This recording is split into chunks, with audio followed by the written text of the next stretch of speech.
Alice's Adventures in Wonderland by Lewis Carroll. Chapter 1. Down the Rabbit Hole. Alice was beginning to get very tired of sitting by her sister on the bank, and of having nothing to do. Once or twice she had peeped into the book her sister was reading, but it had no pictures or conversations in it. And what is the use of a book, thought Alice, without pictures or conversations?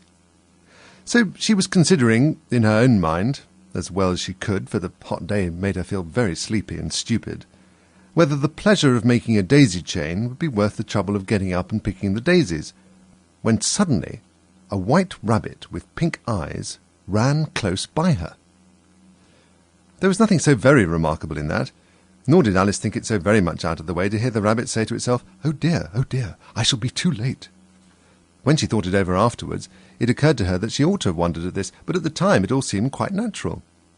But when the rabbit actually took a watch out of its waistcoat pocket and looked at it, and then hurried on, Alice started to her feet, for it flashed across her mind that she had never before seen a rabbit with either a waistcoat pocket or a watch to take out of it, and burning with curiosity, she ran across the field after it, and was just in time to see it pop down a large rabbit hole under the hedge. In another moment, down went Alice after it, never once considering how in the world she was to get out again. The rabbit hole went straight on like a tunnel for some way, and then dipped suddenly down, so suddenly that Alice had not a moment to think about stopping herself before she found herself falling down what seemed to be a very deep well. Either the well was very deep, or she fell very slowly, for she had plenty of time as she went down to look about her, and to wonder what was going to happen next. First, she tried to look down and make out what she was coming to, but it was too dark to see anything. Then she looked at the sides of the well, and noticed that they were filled with cupboards and bookshelves. Here and there she saw maps and pictures hung upon pegs. She took down a jar from one of the shelves as she passed. It was labelled Orange Marmalade, but to her great disappointment it was empty. She did not like to drop the jar for fear of killing somebody underneath, so managed to put it into one of the cupboards as she fell past. Well, thought Alice to herself, after such a fall as this, I shall think nothing of tumbling downstairs. How brave they'll all think me at home. Why, I wouldn't say anything about it, even if I fell off the top of the house, which was very likely true. Down, down, down. Would the fall never come to an end? I wonder how many miles I've fallen by this time, she said aloud. I must be getting somewhere near the centre of the earth. Let me see. That would be 4,000 miles down, I think. For you see, Alice had learnt several things of this sort in her lessons in the schoolroom, and though this was not a very good opportunity for showing off her knowledge, as there was no one to listen to her, still it was good practice to say it over. Yes, that's about the right distance, but then I wonder what latitude or longitude I've got to. Alice had not the slightest idea what latitude was, or longitude either, but she thought they were nice, grand words to say. Presently she began again. I wonder if I shall fall right through the earth. How funny it'll seem to come out among the people that walk with their heads downwards. The antipathies, I think. She was rather glad there was no one listening this time, as it didn't sound at all the right word. But I shall have to ask them what the name of their country is, you know. Please, ma'am, is this New Zealand? Or Australia? And she tried to curtsy as she spoke. Fancy, curtsying as you're falling through the air. Do you think you could manage it? And what an ignorant little girl she'll think me for asking. No, it'll never do to ask. Perhaps I shall see it written up somewhere. Down, down, down. There was nothing else to do, so Alice soon began talking again. Dinah'll miss me much tonight, I should think. Dinah was the cat. I hope they'll remember her saucer of milk at tea-time. Dinah, my dear, I wish you were down here with me. There are no mice in the air, I'm afraid, but you might catch a bat, and that's very like a mouse, you know. But do cats eat bats, I wonder? And here Alice began to get rather sleepy, and went on saying to herself in a dreamy sort of way, do cats eat bats? Do cats eat bats? And sometimes, do bats eat cats? For you see, as she couldn't answer either question, it didn't much matter which way she put it. She felt that she was dozing off, and had just begun to dream that she was walking hand in hand with Dinah, and was saying to her very earnestly, Now, Dinah, tell me the truth. Did you ever eat a bat? When suddenly, thump, thump, down she came upon a heap of sticks and dry leaves, and the fall was over.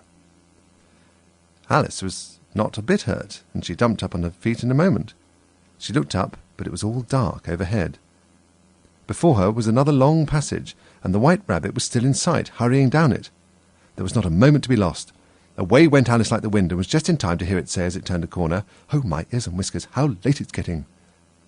She was close behind it when she turned the corner, but the rabbit was no longer to be seen. She found herself in a long, low hall, which was lit up by a row of lamps hanging from the roof.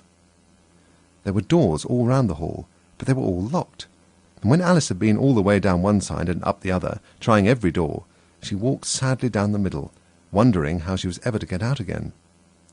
Suddenly she came upon a little three-legged table, all made of solid glass. There was nothing on it but a tiny golden key, and Alice's first idea was that this might belong to one of the doors of the hall. But alas, either the locks were too large or the key was too small, but at any rate it would not open any of them. However, on the second time round, she came upon a low curtain she had not noticed before, and behind it was a little door about 15 inches high. She tried the little golden key in the lock, and to her great delight it fitted. Alice opened the door, and found that it led into a small passage, not much larger than a rat-hole. She knelt down and looked along the passage into the loveliest garden you ever saw. How she longed to get out of that dark hall and wander about among those beds of bright flowers and those cool fountains, but she could not even get her head through the doorway. And even if my head would go through, thought poor Alice, it would be of very little use without my shoulders. Oh, how I wish I could shut up like a telescope! I think I could if I only knew how to begin. For you see, so many out-of-the-way things had happened lately that Alice had begun to think that very few things indeed were really impossible. There seemed to be no use in waiting by the little door, so she went back to the table, half hoping she might find another key on it, or at any rate a book of rules for shutting people up like telescopes. This time she found a little bottle on it, which certainly was not there before, said Alice, and tied round the neck of the bottle was a pink label with the words, "Drink me," beautifully printed on it in large letters. It was all very well to say "drink me," but the wise little Alice was not going to do that in a hurry. "No, I'll look first," she said, "and see whether it's marked poison or not," for she had read several nice little stories about children who had got burnt and eaten up by wild beasts and other unpleasant things, all because they would not remember the simple rules their friends had taught them, such as that a red-hot poker will burn you if you hold it too long, and that if you cut your finger very deeply with a knife it usually bleeds. And she had never forgotten that if you drink much from a bottle marked poison, it is almost certain to disagree with you sooner or later. However, this bottle was not marked poison, so Alice ventured to taste it, and finding it very nice, had in fact a sort of mixed flavour of cherry tart, custard, pineapple, roast turkey, toffee, and hot buttered toast, she very soon finished it off. "What a curious feeling," said Alice. "I must be shutting up like a telescope." And so it was indeed. She was now only 10 inches high, and her face brightened up at the thought that she was now the right size for going through the little door into that lovely garden. First, however, she waited for a few minutes to see if she was going to shrink any further. She felt a little nervous about this, for it might end, you know, said Alice to herself, in my going out altogether like a candle. I wonder what I should be like then. And she tried to fancy what the flame of a candle looks like after the candle is blown out, for she could not remember ever having seen such a thing. After a while, finding that nothing more happened, she decided on going into the garden at once, but alas for poor Alice, when she got to the door she found she had forgotten a little golden key, and when she went back to the table for it, she found she could not possibly reach it. She could see it quite plainly through the glass, and she tried her best to climb up one of the legs of the table, but it was too slippery. And when she had tired herself out with trying, the poor little thing sat down and cried. "Come, there's no use in crying like that," said Alice to herself rather sharply. "I advise you to leave off this minute." She generally gave herself very good advice, though she very seldom followed it, and sometimes she scolded herself so severely as to bring tears into her eyes. And once she remembered trying to box her own ears for having cheated herself in a game of croquet she was playing against herself, for this curious child was very fond of pretending to be two people. But it's no use now, thought poor Alice, to pretend to be two people. Why, there's hardly enough of me left to make one respectable person. Soon her eye fell on a little glass box that was lying under the table. She opened it, and found in it a very small cake, on which the words, "Eat me," were beautifully marked in currants. "Well, I'll eat it," said Alice, "and if it makes me grow larger, I can reach the key, and if it makes me grow smaller, I can creep under the door. So either way, I'll get into the garden, and I don't care which happens." She ate a little bit, and said anxiously to herself, "Which way? Which way?" holding her hand on the top of her head to feel which way it was growing, and she was quite surprised to find that she remained the same size. To be sure, this is what generally happens when one eats cake, but Alice had got so much into the way of expecting nothing but out-of-the-way things to happen that it seemed quite dull and stupid for life to go on in the common way. So she set to work, and very soon finished off the cake. Chapter 2. The Pool of Tears. "Curiouser and curiouser," cried Alice. She was so much surprised that for the moment she quite forgot how to speak good English. "Now I'm opening out like the largest telescope that ever was. Goodbye, feet!" For when she looked down at her feet, they seemed to be almost out of sight, they were getting so far off. "Oh, my poor little feet! I wonder who will put on your shoes and stockings for you now, dears. I'm sure I shan't be able. I shall be a great deal too far off to trouble myself about you. You must manage the best way you can. But I must be kind to them," thought Alice, "or perhaps they won't walk the way I want to go. Let me see. I'll give them a new pair of boots every Christmas." And she went on planning to herself how she would manage it. They must go by the carrier, she thought, and how funny it'll seem, sending presents to one's own feet. And how odd the directions will look. "Alice's right foot, Esquire. Hearthrug, near the fender, with Alice's love." Oh dear, what nonsense I'm talking. Just at this moment her head struck against the roof of the hall. In fact, she was now rather more than 9 feet high, and she at once took up the little golden key and hurried off to the garden door. Poor Alice! It was as much as she could do, lying down on one side, to look through into the garden with one eye, but to get through was more hopeless than ever. She sat down and began to cry again.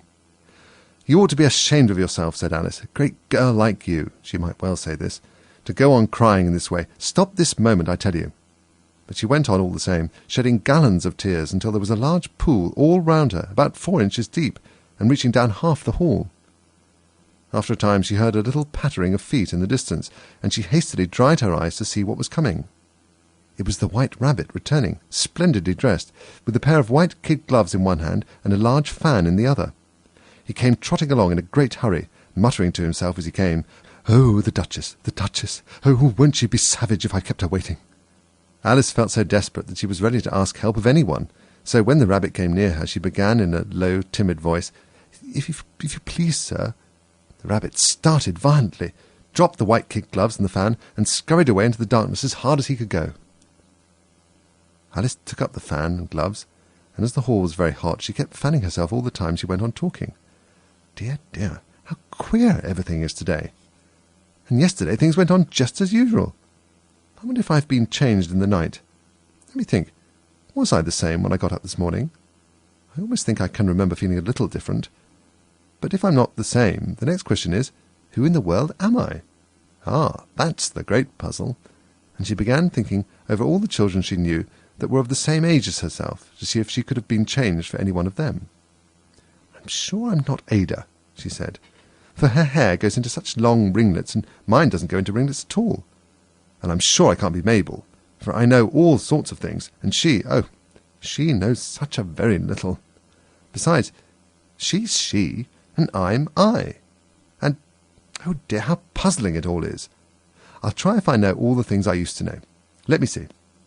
4 times 5 is 12, and 4 times 6 is 13, and 4 times 7 is... Oh dear, I shall never get to 20 at that rate. However, the multiplication table doesn't signify. Let's try geography. London is the capital of Paris, and Paris is the capital of Rome, and Rome... No, that's all wrong, I'm certain. I must have been changed for Mabel. I'll try and say, how doth the little... And she crossed her hands on her lap, as if she was saying lessons, and began to repeat it. But her voice sounded hoarse and strange, and the words did not come out the same as they used to. How doth the little crocodile improve his shining tail, and pour the waters of the Nile on every golden scale? How cheerfully he seems to grin, how neatly spreads his claws, and welcomes little fishes in with gently smiling jaws. File 2. I'm sure those are not the right words, said poor Alice, and her eyes filled with tears again as she went on. I must be Mabel after all. and I shall have to go and live in that poky little house and have next to no toys to play with and, oh, ever so many lessons to learn. No, I've made up my mind about it. If I'm Mabel, I'll stay down here. It'll be no use their putting their heads down and saying, 'Come up again, dear.' I shall only look up and say, 'Who am I, then?' Tell me that first, and then, if I like being that person, I'll come up. If not, I'll stay down here till I'm somebody else. But, oh dear," cried Alice with a sudden burst of tears, "I do wish they would put their heads down. I'm so very tired of being all alone here." As she said this, she looked down at her hands, and was surprised to see that she had put on one of the rabbit's little white kid gloves while she was talking. "How can I have done that?" she thought. "I must be growing small again." She got up and went to the table to measure herself by it, and found that, as nearly as she could guess, she was now about 2 feet high and was going on shrinking rapidly. She soon found out that the cause of this was the fan she was holding, and she dropped it hastily, just in time to save herself from shrinking away altogether. "That was a narrow escape," said Alice, a good deal frightened at the sudden change, but very glad to find herself still in existence. "And now for the garden," and she ran with all speed back to the little door. But, alas, the little door was shut again, and the little golden key was lying on the glass table as before. "And things are worse than ever," thought the poor child, "for I never was so small as this before, never, and I declare it's too bad, that it is." As she said these words, her foot slipped, and in another moment, splash! She was up to her chin in salt water. Her first idea was that she had somehow fallen into the sea. "And in that case I can go back by railway," she said to herself. Alice had been to the seaside once in her life, and had come to the general conclusion that wherever you go to on the English coast, you find a number of bathing machines in the sea, some children digging in the sand with wooden spades, then a row of lodging-houses, and behind them a railway station. However, she soon made out that she was in the pool of tears which she had wept when she was 9 feet high. "I wish I hadn't cried so much," said Alice, as she swam about, trying to find her way out. "I shall be punished for it now, I suppose, by being drowned in my own tears. That will be a queer thing, to be sure. However, everything is queer today." Just then she heard something splashing about in the pool a little way off, and she swam nearer to make out what it was. At first she thought it must be a walrus or hippopotamus, but then she remembered how small she was now, and she soon made out that it was only a mouse that had slipped in like herself. Would it be of any use now, thought Alice, to speak to this mouse? Everything is so out of the way down here that I should think very likely it could talk. At any rate, there's no harm in trying. So she began. "Oh, mouse, do you know the way out of this pool? I'm very tired of swimming about here, oh, mouse." Alice thought this must be the right way of speaking to a mouse. She had never done such a thing before, but she remembered having seen in her brother's Latin grammar, "A mouse, of a mouse, to a mouse, oh, mouse." The mouse looked at her rather inquisitively, and seemed to her to wink with one of its little eyes, but it said nothing. "Perhaps it doesn't understand English," thought Alice. "I dare say it's a French mouse, come over with William the Conqueror." For, with all her knowledge of history, Alice had no very clear notion how long ago anything had happened. So she began again. "Où est ma chatte?" which was the first sentence in her French lesson book. The mouse gave a sudden leap out of the water, and seemed to quiver all over with fright. "Oh, I beg your pardon," cried Alice hastily, afraid that she had hurt the poor animal's feelings. "I quite forgot you didn't like cats." "Not like cats!" cried the mouse in a shrill, passionate voice. "Would you like cats if you were me?" "Well, perhaps not," said Alice in a soothing tone. "Don't be angry about it. And yet I wish I could show you our cat Dinah. I think you'd take a fancy to cats if only you could see her. She is such a dear, quiet thing," Alice went on, half to herself, as she swam lazily about in the pool. "And she sits purring so nicely by the fire, licking her paws and washing her face, and she is such a nice soft thing to nurse, and she's such a capital one for catching mice." "Oh, I beg your pardon," cried Alice again, for this time the mouse was bristling all over, and she felt certain it must be really offended. "We won't talk about her any more, if you'd rather not." "We, indeed," cried the mouse, who was trembling down to the end of its tail, "as if I would talk on such a subject. Our family always hated cats. Nasty, low, vulgar things. Don't let me hear the name again." "I won't indeed," said Alice, in a great hurry to change the subject of conversation. Are you fond of dogs?" The mouse did not answer, so Alice went on eagerly. "There is such a nice little dog near our house. I should like to show you. A little bright-eyed terrier, you know, with, oh, such long, curly brown hair, and it'll fetch things when you throw them. and it'll sit up and beg for its dinner and all sorts of things. I can't remember half of them, and it belongs to a farmer, you know, and he says it's so useful it's worth £100. He says it kills all the rats and—" "Oh dear!" cried Alice in a sorrowful tone. "I'm afraid I've offended it again," for the mouse was swimming away from her as hard as it could go and making quite a commotion in the pool as it went. So she cried softly after it, "Mouse dear, do come back again, and we won't talk about cats or dogs either, if you don't like them." When the mouse heard this, it turned round and swam slowly back to her. Its face was quite pale, with passion, Alice thought, and it said in a low, trembling voice, "Let us get to the shore, and then I'll tell you my history, and you'll understand why it is I hate cats and dogs." It was high time to go, for the pool was getting quite crowded with the birds and animals that had fallen into it. There was a duck and a dodo, a lorry and an eaglet, and several other curious creatures. Alice led the way, and the whole party swam to the shore. Chapter 3. A Caucus Race and a Long Tail. They were indeed a queer-looking party that assembled on the bank. The birds with draggled feathers, the animals with their fur clinging close to them, and all dripping wet, cross, and uncomfortable. The first question, of course, was how to get dry again. They had a consultation about this, and after a few minutes it seemed quite natural to Alice to find herself talking familiarly with them as if she had known them all her life. Indeed, she had quite a long argument with the Lowry, who at last turned sulky and would only say, "I'm older than you, and must know better." And this Alice would not allow, without knowing how old it was, and as the Lorry positively refused to tell its age, there was no more to be said.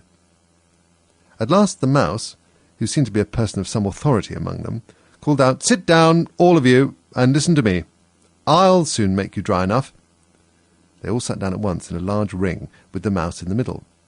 Alice kept her eyes anxiously fixed on it, for she felt sure she would catch a bad cold if she did not get dry very soon.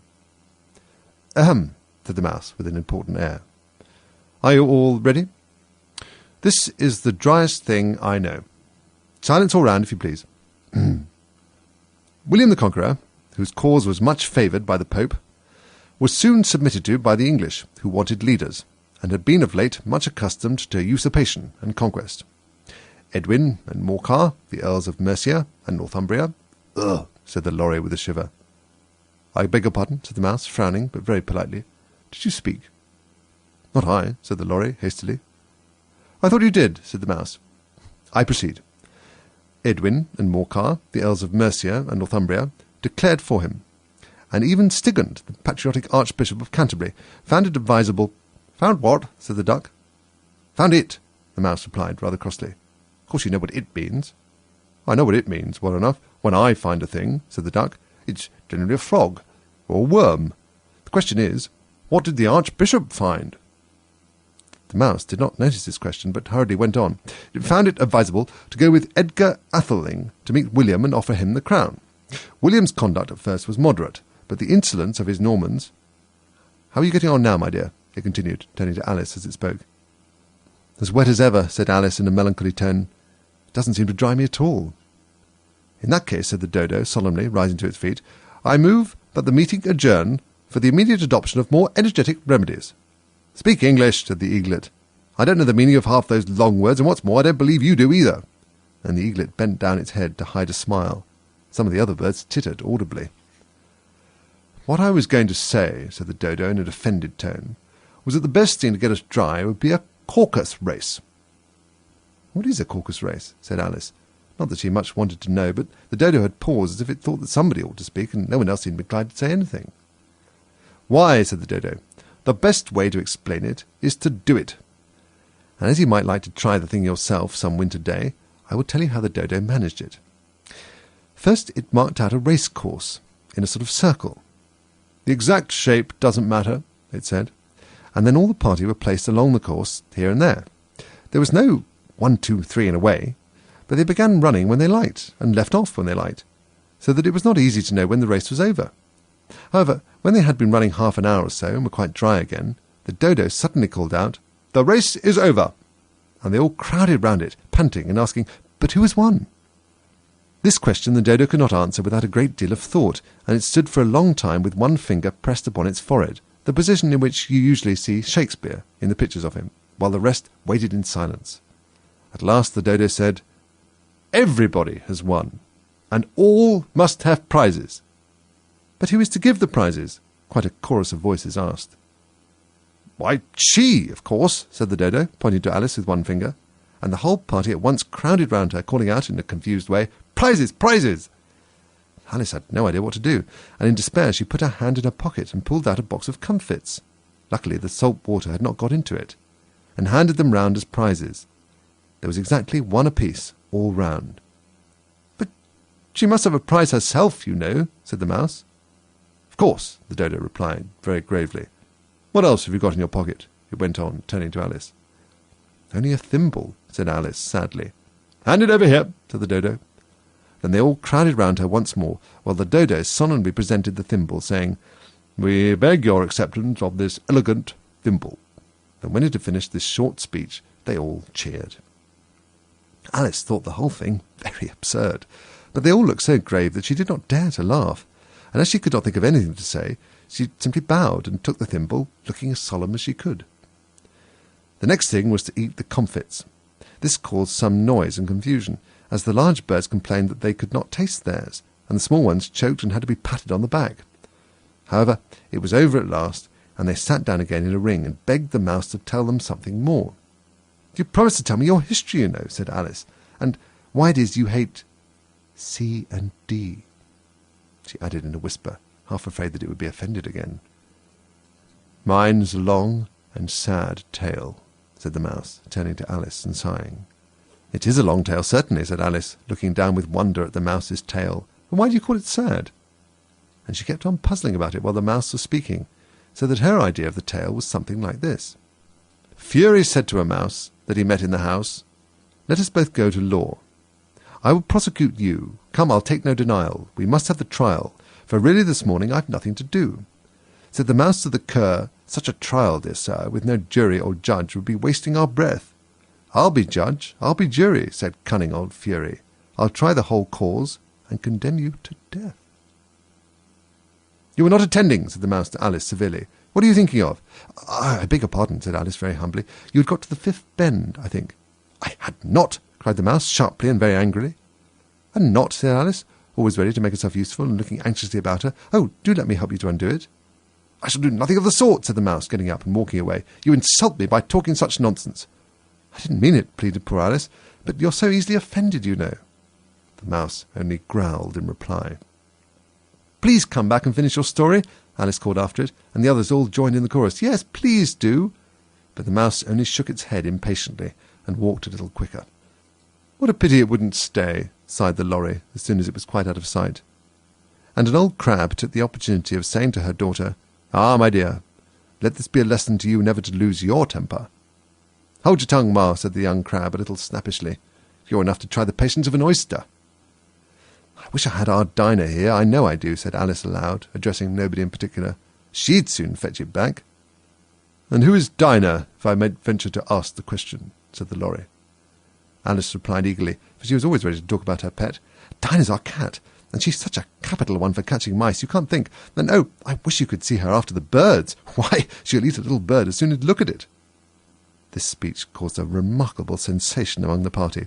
Some of the birds hurried off at once. One old magpie began wrapping itself up very carefully, remarking, "I really must be getting home. The night air doesn't suit my throat." And a canary called out in a trembling voice to its children, "Come away, my dears. It's high time you were all in bed." On various pretexts they all moved off, and Alice was soon left alone. "I wish I hadn't mentioned Dinah," she said to herself in a melancholy tone. "Nobody seems to like her down here, and I'm sure she's the best cat in the world. Oh, my dear Dinah, I wonder if I shall ever see you any more." And here poor Alice began to cry again, for she felt very lonely and low-spirited. In a little while, however, she again heard a little pattering of footsteps in the distance, and she looked up eagerly, half hoping that the Mouse had changed his mind and was coming back to finish his story. File 3. Chapter 4. The Rabbit Sends in a Little Bill. It was the White Rabbit, trotting slowly back again, and looking anxiously about it as it went, as if it had lost something, and she heard it muttering to herself, "The Duchess, the Duchess! Oh, my dear paws, oh, my fur and whiskers! She'll get me executed as sure as ferrets are ferrets! Where can I have dropped them, I wonder?" Alice guessed in a moment that it was looking for the fan and the pair of white kid gloves, and she very good-naturedly began hunting about for them, but they were nowhere to be seen. Everything seemed to have changed since her swim in the pool, and the great hall with the glass table and the little door had vanished completely. Very soon the rabbit noticed Alice as she went hunting about, and called out to her in an angry tone, "Why, Mary Ann, what are you doing out here? Run home this moment, and fetch me a pair of gloves and a fan. Quick now!" And Alice was so much frightened that she ran off at once in the direction it had pointed to, without trying to explain the mistake it had made. "He took me for his housemaid," she said to herself as she ran. "How surprised he'll be when he finds out who I am. But I'd better take him his fan and gloves, that is, if I can find them." As she said this, she came upon a neat little house, on the door of which was a bright brass plate with the name W. Rabbit engraved upon it. She went in without knocking, and hurried upstairs in great fear lest she should meet the real Mary Ann and be turned out of the house before she had found the fan and the gloves. "How queer it seems," Alice said to herself, "to be going messages for a rabbit. I suppose Dinah will be sending me on messages next." And she began fancying the sort of thing that would happen. "Miss Alice, come here directly and get ready for your walk." "Coming in a minute, nurse, but I've got to watch this mouse hole till Dinah comes back and see that the mouse doesn't get out." "Only I don't think," Alice went on, "that they'd let Dinah stop in the house if it began ordering people about like that." By this time she had found her way into a tidy little room with a table in the window, and on it, as she had hoped, a fan and 2 or 3 pairs of tiny white kid gloves. She took up the fan and a pair of the gloves, and was just going to leave the room, when her eye fell upon a little bottle that stood near the looking-glass. There was no label this time with the words "Drink me," but nevertheless she uncorked it and put it to her lips. "I know something interesting is sure to happen," she said to herself, "whenever I eat or drink anything, so I'll just see what this bottle does. I do hope it'll make me grow large again, for really I'm quite tired of being such a tiny little thing." It did so indeed, and much sooner than she had expected. Before she had drunk half the bottle, she found her head pressing against the ceiling, and had to stoop to save her neck from being broken. She hastily put down the bottle, saying to herself, "That's quite enough. I hope I shan't grow any more. As it is, I can't get out the door. I do wish I hadn't drunk quite so much." Alas, it was too late to wish that. She went on growing, and very soon had to kneel down on the floor. In another minute there was not even room for this, and she tried the effect of lying down with one elbow against the door, and the other arm curled round her head. Still she went on growing, and as a last resort she put one arm out of the window and one foot up the chimney, and said to herself, "Now I can do no more, whatever happens. What will become of me?" Luckily for Alice, the little magic bottle had now had its full effect, and she grew no larger. Still, it was very uncomfortable, and as there seemed to be no sort of chance of her ever getting out of the room again, no wonder she felt unhappy. It was much pleasanter at home, thought poor Alice, when one wasn't always growing larger and smaller and being ordered about by mice and rabbits. I almost wish I hadn't gone down that rabbit hole. And yet, it's rather curious, this sort of life.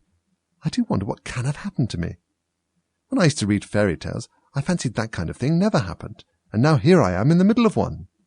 There ought to be a book written about me, that there ought, and when I grow up I'll write one. But I'm grown up now," she added in a sorrowful tone. "At least there's no room to grow up any more here. But then, thought Alice, shall I never get any older than I am now? That'll be a comfort one way, never to be an old woman, but then always to have lessons to learn. Oh, I shouldn't like that." "Oh, you foolish Alice," she answered herself. "How can you learn lessons in here? Why, there's hardly room for you, and no room at all for any lesson books." And so she went on, taking first one side and then the other, and making quite a conversation of it altogether. But after a few minutes she heard a voice outside, and stopped to listen. "Mary Ann, Mary Ann," said the voice, "fetch me my gloves this moment." Then came a little pattering of feet on the stairs. Alice knew it was the rabbit coming to look for her, and she trembled till she shook the house, quite forgetting that she was now about 1,000 times as large as the rabbit, and had no reason to be afraid of it. Presently the rabbit came up to the door, and tried to open it. But as the door opened inwards, and Alice's elbow was pressed hard against it, that attempt proved a failure. Alice heard it say to itself, "Then I'll go round and get in at the window." "That you won't," thought Alice, and after waiting till she fancied she heard the rabbit just under the window, she suddenly spread out her hand and made a snatch in the air. She did not get hold of anything, but she heard a little shriek and a fall and a crash of broken glass, from which she concluded that it was just possible it had fallen into a cucumber frame or something of the sort. Next came an angry voice, the rabbit's. "Pat! Pat! Where are you?" And then a voice she had never heard before. "Sure then, I'm here, digging for apples, your honour." "Digging for apples, indeed," said the rabbit angrily. "Here, come and help me out of this." Sounds of more broken glass. "Now tell me, Pat, what's that in the window?" "Sure, it's an arm, your honour." He pronounced it arum. "An arm, you goose? Who ever saw one that size? Why, it fills the whole window." "Sure it does, your honour, but it's an arm for all that." "Well, it's got no business here, at any rate. Go and take it away."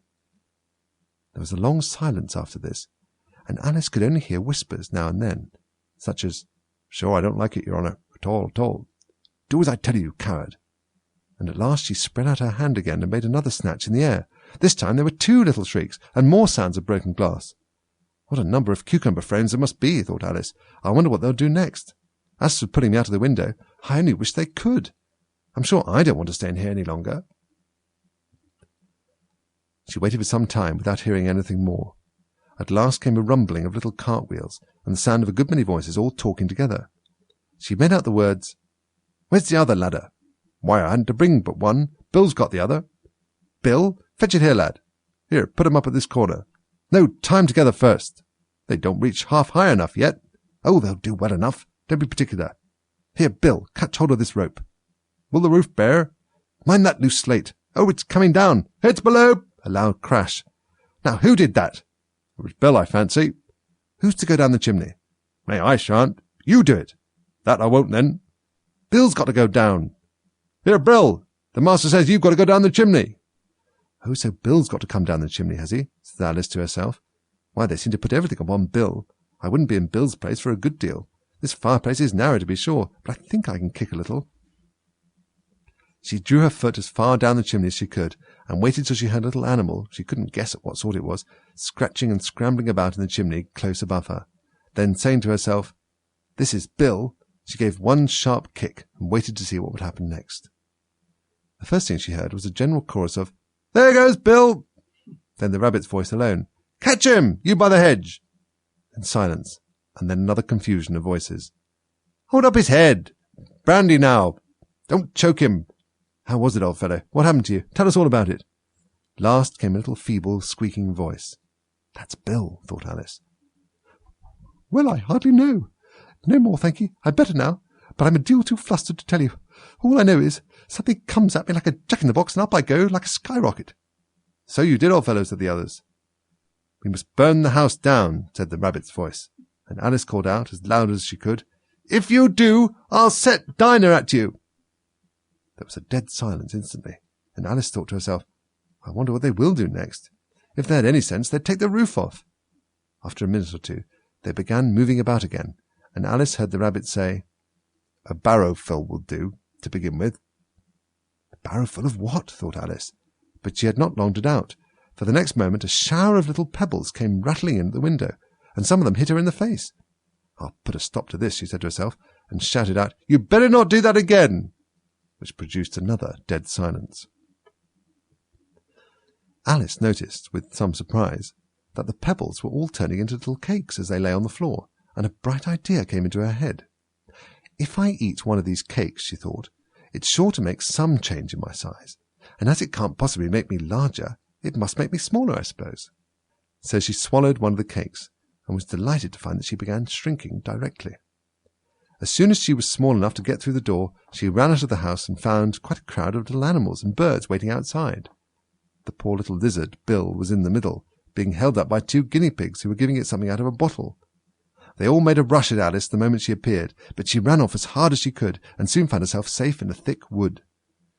"The first thing I've got to do," said Alice to herself as she wandered about in the wood, "is to grow to my right size again, and the second thing is to find my way into that lovely garden. I think that'll be the best plan."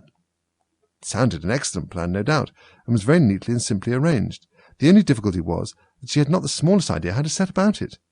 and while she was peering about anxiously among the trees, a little sharp bark just over her head made her look up in a great hurry. An enormous puppy was looking down at her with large round eyes, and feebly stretching out one paw, trying to touch her. "Poor little thing," said Alice in a coaxing tone, and she tried hard to whistle to it. But she was terribly frightened all the time at the thought that it might be hungry, in which case it would be very likely to eat her up in spite of all her coaxing. Hardly knowing what she did, she picked up a little bit of stick and held it out to the puppy, whereupon the puppy jumped into the air off all its feet at once with a yelp of delight and rushed at the stick and made believe to worry it. Then Alice dodged behind a great thistle to keep herself from being run over, and the moment she appeared on the other side, the puppy made another rush at the stick and tumbled head over heels in its hurry to get hold of it. Then Alice, thinking it was very like having a game of play with a cart-horse and expecting every moment to be trampled under its feet, ran round the thistle again. Then the puppy began a series of short charges at the stick, running a very little way forwards each time and a long way back, and barking hoarsely all the while, till at last it sat down a good way off, panting, with its tongue hanging out of its mouth and its great eyes half shut. This seemed to Alice a good opportunity for making her escape, so she set off again at once, and ran till she was quite tired and out of breath until the puppy's bark sounded quite faint in the distance. "And yet, what a dear little puppy it was," said Alice, as she leant against a buttercup to rest herself and fanned herself with one of the leaves. "I should have liked teaching it tricks very much if I'd only been the right size to do it. Oh, dear, I'd nearly forgotten that I've got to grow up again. Let me see. How is it to be managed? I suppose I ought to eat or drink something or other. But the great question is, what?" The great question certainly was, what? Alice looked all round her at the flowers and the blades of grass, but she could not see anything that looked like the right thing to eat or drink under the circumstances. There was a large mushroom growing near her, about the same height as herself, and when she had looked under it, and on both sides of it, and behind it, it occurred to her that she might as well look and see what was on the top of it. She stretched herself up on tiptoe and peeped over the edge of the mushroom, and her eyes immediately met those of a large caterpillar that was sitting on the top with his arms folded, quietly smoking a long hookah, and taking not the smallest notice of her or of anything else. File 4. Chapter 5. Advice from a Caterpillar. The caterpillar and Alice looked at each other for some time in silence. At last the caterpillar took the hookah out of its mouth and addressed her in a languid, sleepy voice. "Who are you?" said the caterpillar. This was not an encouraging opening for a conversation. Alice replied rather shyly, I hardly know, sir, just at present. At least I know who I was when I got up this morning, but I think I must have been changed several times since then." "What do you mean by that?" said the caterpillar sternly. "Explain yourself."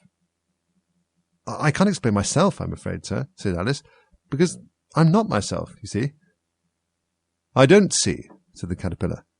"I'm afraid I can't put it more clearly," Alice replied very politely, "for I can't understand it myself to begin with, and being so many different sizes in a day is very confusing." "It isn't?" said the caterpillar. "Well, perhaps you haven't found it so yet," said Alice, "but when you have to turn into a chrysalis, you will some day, you know, and then after that into a butterfly, I should think you'll feel it a little queer, won't you?" "Not a bit," said the caterpillar. "Well, perhaps your feelings may be different," said Alice. "All I know is, it would feel very queer to me." "You?" said the caterpillar, contemptuously. "Who are you?" Which brought them back again to the beginning of the conversation. Alice felt a little irritated at the caterpillar's making such very short remarks, and she drew herself up and said very gravely, "I think you ought to tell me who you are first." "Why?" said the caterpillar. Here was another puzzling question, and as Alice could not think of any good reason, and the caterpillar seemed to be in a very unpleasant state of mind, she turned away. "Come back," the caterpillar called after her. "I have something important to say." This sounded promising, certainly. Alice turned and came back again. "Keep your temper," said the caterpillar. "Is that all?" said Alice, swallowing down her anger as well as she could. "No," said the caterpillar. Alice thought she might as well wait, as she had nothing else to do, and perhaps after all it might tell her something worth hearing. For some minutes it puffed away without speaking, but at last it unfolded its arms, took the hookah out of its mouth again, and said, So you think you're changed, do you? I'm afraid I am, sir, said Alice. I can't remember things as I used, and I don't keep the same size for 10 minutes together. Can't remember what things? Said the caterpillar. Well, I've tried to say, how doth the little busy bee, but it all came different, Alice replied in a very melancholy voice. Repeat, you are old, Father William, said the caterpillar. Alice folded her hands and began. You are old, Father William, the young man said, and your hair has become very white. And yet you incessantly stand on your head. Do you think at your age it is right? In my youth, Father William replied to his son, I feared it might injure the brain. But now that I'm perfectly sure I have none, why, I do it again and again.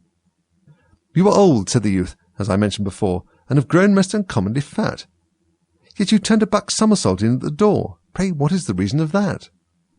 In my youth, said the sage, as he shook his grey locks, I kept all of my limbs very supple. By the use of this ointment, 1 shilling a box. Allow me to sell you a couple. You are old, said the youth, and your jaws are too weak for anything tougher than suet. Yet you finished the goose with the bones and the beak. Pray, how did you manage to do it? In my youth, said his father, I took to the law, and argued each case with my wife, and the muscular strength which it gave to my jaw has lasted the rest of my life. You are old, said the youth. One would hardly suppose that your eye was as steady as ever. Yet you balanced an eel on the end of your nose. What made you so awfully clever? I have answered 3 questions, and that is enough, said his father. Don't give us of airs. Do you think I can listen all day to such stuff? Be off, or I'll kick you downstairs. That is not said right, said the caterpillar. Not quite right, I'm afraid, said Alice timidly. Some of the words have got altered. It is wrong from beginning to end, said the caterpillar decidedly, and there was silence for some minutes. The caterpillar was the first to speak. What size do you want to be? it asked. Oh, I'm not particular as to size, Alice hastily replied. Anyone doesn't like changing so often, you know. I don't know, said the caterpillar. Alice said nothing. She had never been so much contradicted in all her life before, and she felt that she was losing her temper. Are you content now? Said the caterpillar. Well, I should like to be a little larger, sir, if you wouldn't mind, said Alice. 3 inches is such a wretched height to be. It is a very good height indeed, said the caterpillar angrily, rearing itself up as it spoke. It was exactly 3 inches high. But I'm not used to it, pleaded poor Alice in a piteous tone, and she thought to herself, I wish the creatures wouldn't be so easily offended. You'll get used to it in time, said the caterpillar, and it put the hookah into its mouth and began smoking again. This time Alice waited patiently until it chose to speak again. In a minute or 2, the caterpillar took the hookah out of its mouth and yawned once or twice and shook itself. Then it got down off the mushroom and crawled away into the grass, merely remarking as it went, One side will make you grow taller, and the other side will make you grow shorter. One side of what? The other side of what? Thought Alice to herself. Of the mushroom, said the caterpillar, just as if she had asked it out loud, and in another moment it was out of sight. Alice remained looking thoughtfully at the mushroom for a minute, trying to make out which were the 2 sides of it, and as it was perfectly round, she found this a very difficult question. However, at last she stretched her arms round it as far as they would go, and broke off a bit of the edge with each hand. And now which is which? She said to herself, and nibbled a little bit of the right-hand bit to try the effect. The next moment she felt a violent blow underneath her chin. It had struck her foot. She was a good deal frightened by this very sudden change, but she felt that there was no time to be lost, as she was shrinking rapidly. So she set to work at once to eat some of the other bit. Her chin was pressed so closely against her foot that there was hardly room to open her mouth, but she did it at last, and managed to swallow a morsel of the left-hand bit. Come, my head's free at last, said Alice in a tone of delight, which changed into alarm in another moment, when she found that her shoulders were nowhere to be found. All she could see when she looked down was an immense length of neck, which seemed to rise like a stalk out of a sea of green leaves that lay far below her. What can all that green stuff be? Said Alice. And where have my shoulders got to? And oh, my poor hands, how is it I can't see you? She was moving them about as she spoke, but no result seemed to follow except a little shaking among the distant green leaves. As there seemed to be no chance of getting her hands up to her head, she tried to get her head down to them, and was delighted to find that her neck would bend about easily in any direction, like a serpent. She had just succeeded in curving it down into a graceful zigzag, and was going to dive in among the leaves, which she found to be nothing but the tops of the trees under which she had been wandering, when a sharp hiss made her draw back in a hurry. A large pigeon had flown into her face, and was beating her violently with its wings. "Serpent!" screamed the pigeon. "I'm not a serpent," said Alice indignantly. "Leave me alone." "Serpent, I say again," repeated the pigeon, but in a more subdued tone, and added with a kind of sob, "I've tried every way, but nothing seems to suit them." "I haven't the least idea what you're talking about," said Alice. "I've tried the roots of trees, and I've tried banks, and I've tried hedges," the pigeon went on without attending to her, "but those serpents, there's no pleasing them."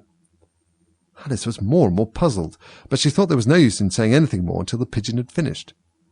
"As if it wasn't trouble enough hatching the egg," said the pigeon, "but I must be on the lookout for serpents night and day. Why, I haven't had a wink of sleep these 3 weeks. "I'm very sorry you've been annoyed," said Alice, who was beginning to see its meaning. "And just as I've taken the highest tree in the wood," continued the pigeon, raising its voice to a shriek, "and just as I was thinking I should be free of them at last, they must needs come wriggling down from the sky. A serpent!" "But I'm not a serpent, I tell you," said Alice. I'm a... "Well, what are you?" said the pigeon. "I can see you're trying to invent something." "I'm a little girl," said Alice, rather doubtfully, as she remembered the number of changes she had gone through that day. "A likely story indeed," said the pigeon, in a tone of the deepest contempt. "I've seen a good many little girls in my time, but never one with such a neck as that. No, no, you're a serpent, and there's no use denying it. I suppose you'll be telling me next that you've never tasted an egg." I have tasted eggs, certainly," said Alice, who was a very truthful child, "but little girls eat eggs quite as much as serpents do, you know." "I don't believe it," said the pigeon, "but if they do, why, then they're a kind of serpent, that's all I can say." This was such a new idea to Alice that she was quite silent for a minute or two, which gave the pigeon the opportunity of adding, "You're looking for eggs, I know that well enough, and what does it matter to me whether you're a little girl or a serpent?" "Well, it matters a good deal to me," said Alice hastily, "but I'm not looking for eggs, as it happens, and if I was, I shouldn't want yours. I don't like them raw." "Well, be off then," said the pigeon in a sulky tone, as it settled down again into its nest.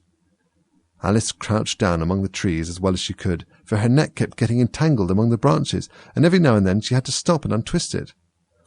After a while, she remembered that she still held the pieces of mushroom in her hands, and she set to work very carefully, nibbling first at one and then at the other, and growing sometimes taller and sometimes shorter, until she had succeeded in bringing herself down to her usual height. It was so long since she had been anything near the right size that it felt quite strange at first, but she got used to it in a few minutes and began talking to herself as usual.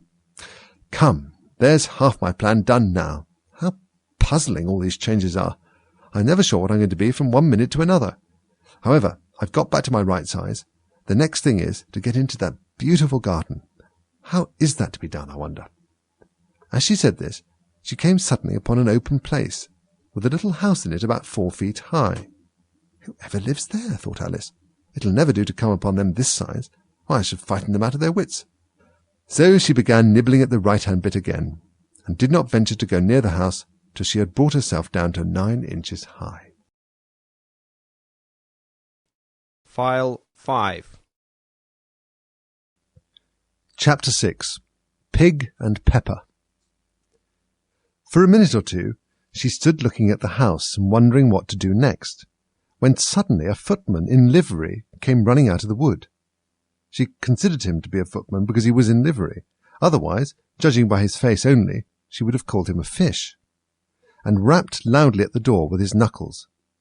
It was opened by another footman in livery, with a round face and large eyes like a frog, and both footmen, Alice noted, had powdered hair that curled all over their heads. She felt very curious to know what it was all about, and crept a little way out of the wood to listen. The fish footman began by producing from under his arm a great letter, nearly as large as himself, and this he handed over to the other, saying in a solemn tone, "For the Duchess, an invitation from the Queen to play croquet." The frog footman repeated, in the same solemn tone, only changing the order of the words a little, "From the Queen, an invitation for the Duchess to play croquet." Then they both bowed low, and their curls got entangled together. Then she had to run back into the wood for fear of their hearing her, and when she next peeped out, the fish footman was gone, and the other was sitting on the ground near the door, staring stupidly up into the sky. Alice went timidly up to the door and knocked. "There's no sort of use in knocking," said the footman, "and that for 2 reasons. First, because I am on the same side of the door as you are. Secondly, because they're making such a noise inside, no one could possibly hear you. And certainly there was a most extraordinary noise going on within, a constant howling and sneezing, and every now and then a great crash, as if a dish or kettle had been broken into pieces. Please then, said Alice, how am I to get in?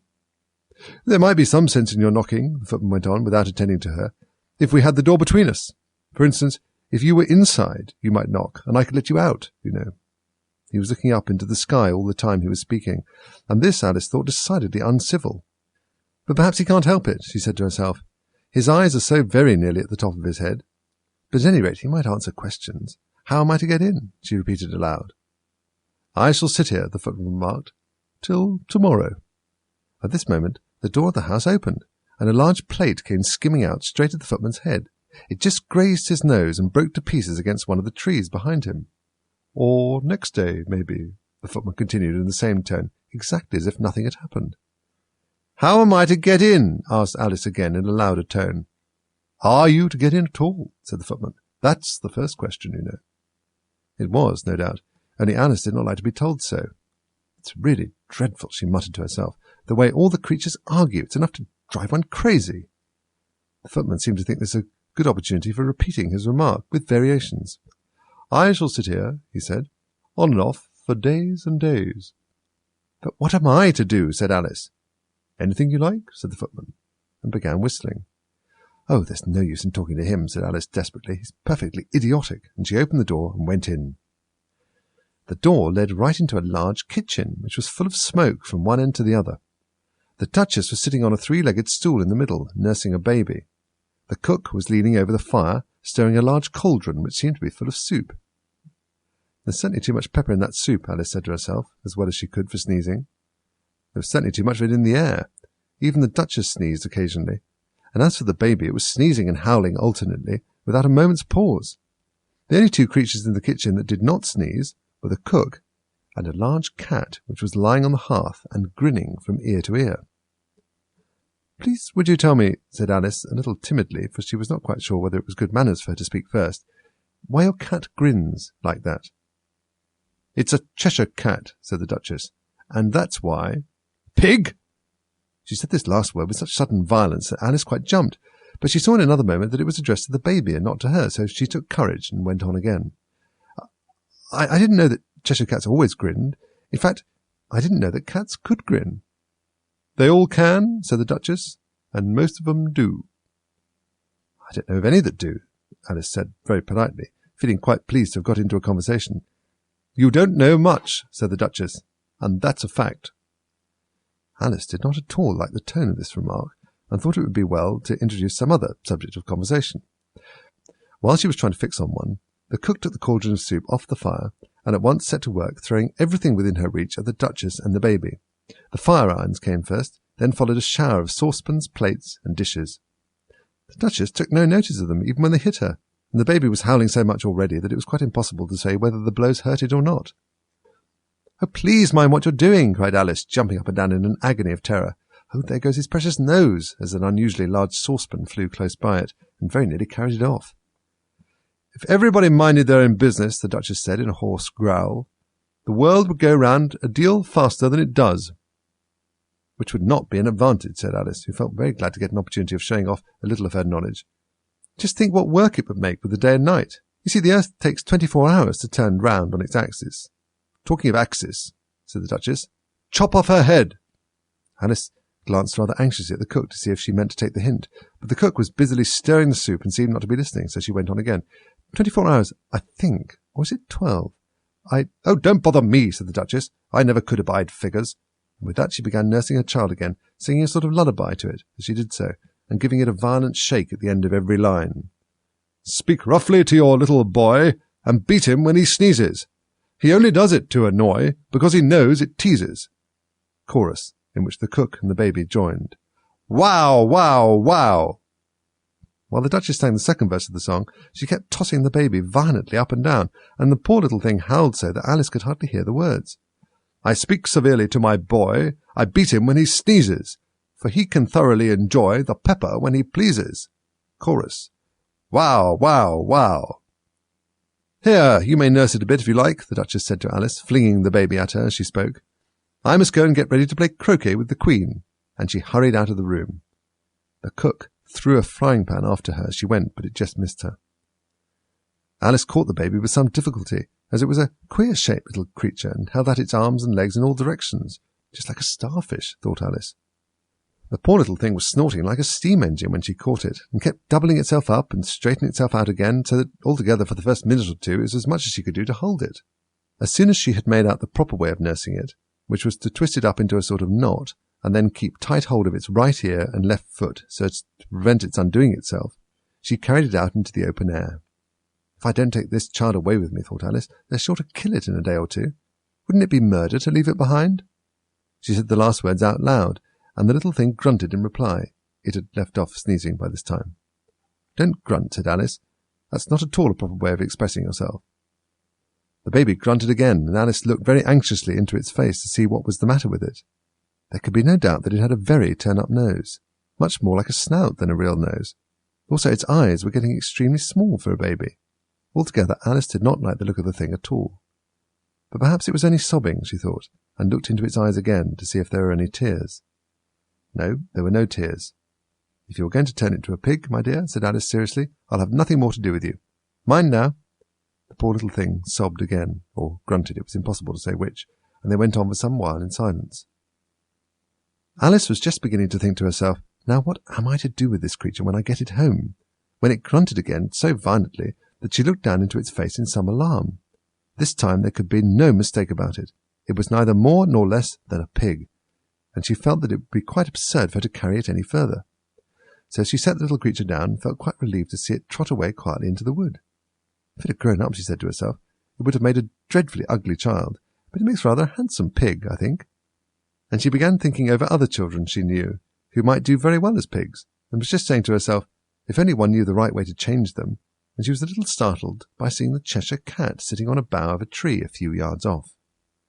The cat only grinned when it saw Alice. It looked good-natured, she thought. Still, it had very long claws and a great many teeth, so she felt it ought to be treated with respect. "Cheshire Puss," she began, rather timidly, as she did not at all know whether it would like the name. However, it only grinned a little wider. "Come, it's pleased so far," thought Alice, and she went on. "Would you tell me, please, which way I ought to go from here?" "That depends a good deal on where you want to get to," said the cat. "I don't much care where," said Alice. "Then it doesn't matter which way you go," said the cat. "So long as I get somewhere," Alice added as an explanation. "Oh, you're sure enough to do that," said the cat, "if you only walk long enough." Alice felt that this could not be denied, so she tried another question. "What sort of people live about here?" "In that direction," the cat said, waving its right paw around, "lives a hatter. And in that direction," waving the other paw, "lives a March hare. Visit either you like. They're both mad." "But I don't want to go among mad people," Alice remarked. "Oh, you can't help that," said the cat. "We're all mad here. I'm mad. You're mad." "How do you know I'm mad?" said Alice. "You must be," said the cat, "or you wouldn't have come here." Alice didn't think that could be proved at all. However, she went on. "And how do you know that you're mad?" "To begin with," said the cat, "a dog's not mad. You grant that?" "I suppose so," said Alice. "Well then," the cat went on, "you see, a dog growls when it's angry and wags its tail when it's pleased. Now, I growl when I'm pleased and wag my tail when I'm angry. Therefore, I'm mad." "I call it purring, not growling," said Alice. "Call it what you like," said the cat. "Do you play croquet with the Queen today?" "I should like it very much," said Alice, "but I haven't been invited yet." "You'll see me there," said the cat, and vanished. Alice was not much surprised at this. She was getting so well used to queer things happening. While she was still looking at the place where it had been, it suddenly appeared again. "By the by, what became of the baby?" said the cat. "I'd nearly forgotten to ask." "It turned into a pig," Alice answered very quietly, just as if the cat had come back in a natural way. "I thought it would," said the cat, and vanished again.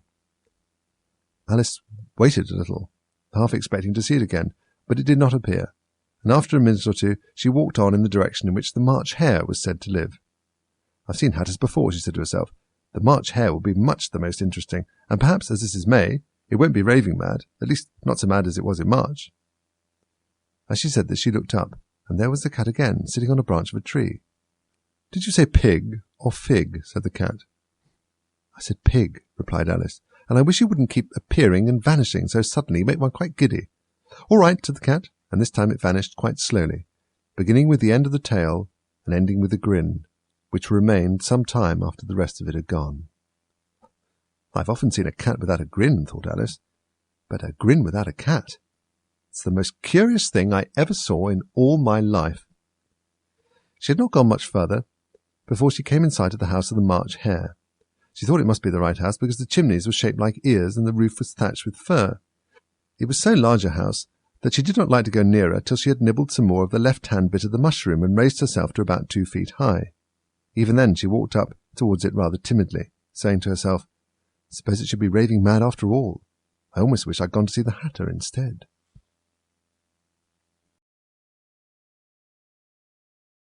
File 6. Chapter 7. A Mad Tea Party. There was a table set out under the tree in front of the house, and the March Hare and the Hatter were having tea at it. A dormouse was sitting between them, fast asleep, and the other two were using it as a cushion, resting their elbows on it and talking over its head. Very uncomfortable for the dormouse, thought Alice. Only as it's asleep, I suppose it doesn't mind. The table was a large one, but the three were all crowded together at one corner of it.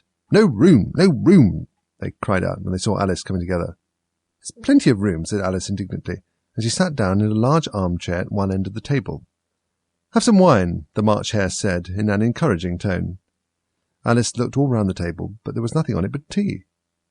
"I don't see any wine," she remarked. "There isn't any," said the March Hare. "Then it wasn't very civil of you to offer it," said Alice angrily. "It wasn't very civil of you to sit down without being invited," said the March Hare. "I didn't know it was your table," said Alice. "It's laid for a great many more than 3. "Your hair wants cutting," said the Hatter. He had been looking at Alice for some time with great curiosity, and this was his first speech. "You should learn not to make personal remarks," Alice said with some severity. "It's very rude." The Hatter opened his eyes very wide on hearing this, but all he said was, "Why is a raven like a writing desk?" "Come, we shall have some fun now," thought Alice. "I'm glad they've begun asking riddles. I believe I can guess that," she added aloud. "Do you mean that you think you can find out the answer to it?" said the March Hare. "Exactly so," said Alice. "Then you should say what you mean," the March Hare went on. I do," Alice hastily replied. At least, I mean what I say. That's the same thing, you know." "Not the same thing a bit," said the Hatter. "Why, you might just as well say that I see what I eat is the same thing as I eat what I see." "You might just as well say," added the March Hare, "that I like what I get is the same thing as I get what I like." "You might just as well say," added the Dormouse, which seemed to be talking in its sleep, "that I breathe when I sleep is the same thing as I sleep when I breathe." "It is the same thing with you," said the Hatter, and here the conversation dropped, and the party sat silent for a minute, while Alice thought over all she could remember about ravens and writing desks, which wasn't much. The Hatter was the first to break the silence. "What day of the month is it?" he said, turning to Alice. He had taken his watch out of his pocket and was looking at it uneasily, shaking it every now and then and holding it to his ear. Alice considered a little, and then said, "The 4th. 2 days wrong," sighed the Hatter. "I told you butter wouldn't suit the works," he added, looking angrily at the March Hare. "It was the best butter," the March Hare meekly replied. "Yes, but some crumbs must have got in as well," the Hatter grumbled. "You shouldn't have put it in with the bread knife." The March Hare took the watch and looked at it gloomily. Then he dipped it into his cup of tea and looked at it again. But he could think of nothing better to say than his first remark. It was the best butter, you know. Alice had been looking over his shoulder with some curiosity. "What a funny watch," she remarked. "It tells the day of the month and doesn't tell what o'clock it is." "Why should it?" muttered the Hatter. "Does your watch tell you what year it is?" "Of course not," Alice replied very readily. "But that's because it stays the same year for such a long time together." "Which is just the case with mine," said the Hatter. Alice felt dreadfully puzzled. The Hatter's remark seemed to her to have no sort of meaning in it, and yet it was certainly English. I don't quite understand you," she said, as politely as she could. "The Dormouse is asleep again," said the Hatter, and he poured a little hot tea upon its nose. The Dormouse shook its head impatiently, and said, without opening its eyes, Of course, just what I was going to remark myself." "Have you guessed the riddle yet?" the Hatter said, turning to Alice again. "No, I give it up," Alice replied. "What's the answer?" "I haven't the slightest idea," said the Hatter. "Nor I," said the March Hare. Alice sighed wearily. "I think you might do something better with the time," she said, "than wasting it in asking riddles that have no answers." "If you knew time as well as I do," said the Hatter, "you wouldn't talk about wasting it." It's him." "I don't know what you mean," said Alice. "Of course you don't," the Hatter said, tossing his head contemptuously. "I dare say you never even spoke to Time." "Perhaps not," Alice cautiously replied. "But I know I have to beat Time when I learn music." "Ah, that accounts for it," said the Hatter. "He won't stand beating. Now, if you only kept on good terms with him, he'd do almost anything you liked with the clock. For instance, suppose it were 9 o'clock in the morning, just time to begin lessons. You'd only have to whisper a hint to Time, and round goes the clock in a twinkling. 1:30, time for dinner." "I only wish it was," the March Hare said to itself in a whisper. "That would be grand, certainly," said Alice thoughtfully. "But then, I shouldn't be hungry for it, you know." "Not at first, perhaps," said the Hatter, "but you could keep it at 1:30 as long as you liked." "Is that the way you manage?" Alice asked. The Hatter shook his head mournfully. "Not I," he replied. "We quarrelled last March, just before he went mad, you know," pointing with his teaspoon at the March Hare. "It was at the great concert given by the Queen of Hearts, and I had to sing 'Twinkle, twinkle, little bat, how I wonder what you're at.' You know the song, perhaps?" "I've heard something like it," said Alice. "It goes on, you know," the Hatter continued, "in this way. 'Up above the world you fly, like a tea-tray in the sky. Twinkle, twinkle,'" here the Dormouse shook itself and began singing in its sleep. "Twinkle, twinkle, twinkle, twinkle," and went on so long they had to pinch it to make it stop. "Well, I'd hardly finished the first verse," said the Hatter, "when the Queen bawled out, 'He's murdering the time! Off with his head!'" "How dreadfully savage!" exclaimed Alice. "And ever since that," the Hatter went on in a mournful tone, "he won't do a thing I ask. It's always 6 o'clock now." A bright idea came into Alice's head. "Is that the reason so many tea things are put out here?" she asked. "Yes, that's it," said the Hatter with a sigh. "It's always tea time, and we've no time to wash the things between whiles." "Then you keep moving round, I suppose," said Alice. "Exactly so," said the Hatter, "as the things get used up." "But what happens when you come to the beginning again?" Alice ventured to ask. "Suppose we change the subject," the March Hare interrupted, yawning. "I'm getting tired of all this. I vote the young lady tells us a story." "I'm afraid I don't know one," said Alice, rather alarmed at the proposal. "Then the Dormouse shall," they both cried. "Wake up, Dormouse!" And they pinched it on both sides at once. The Dormouse slowly opened its eyes.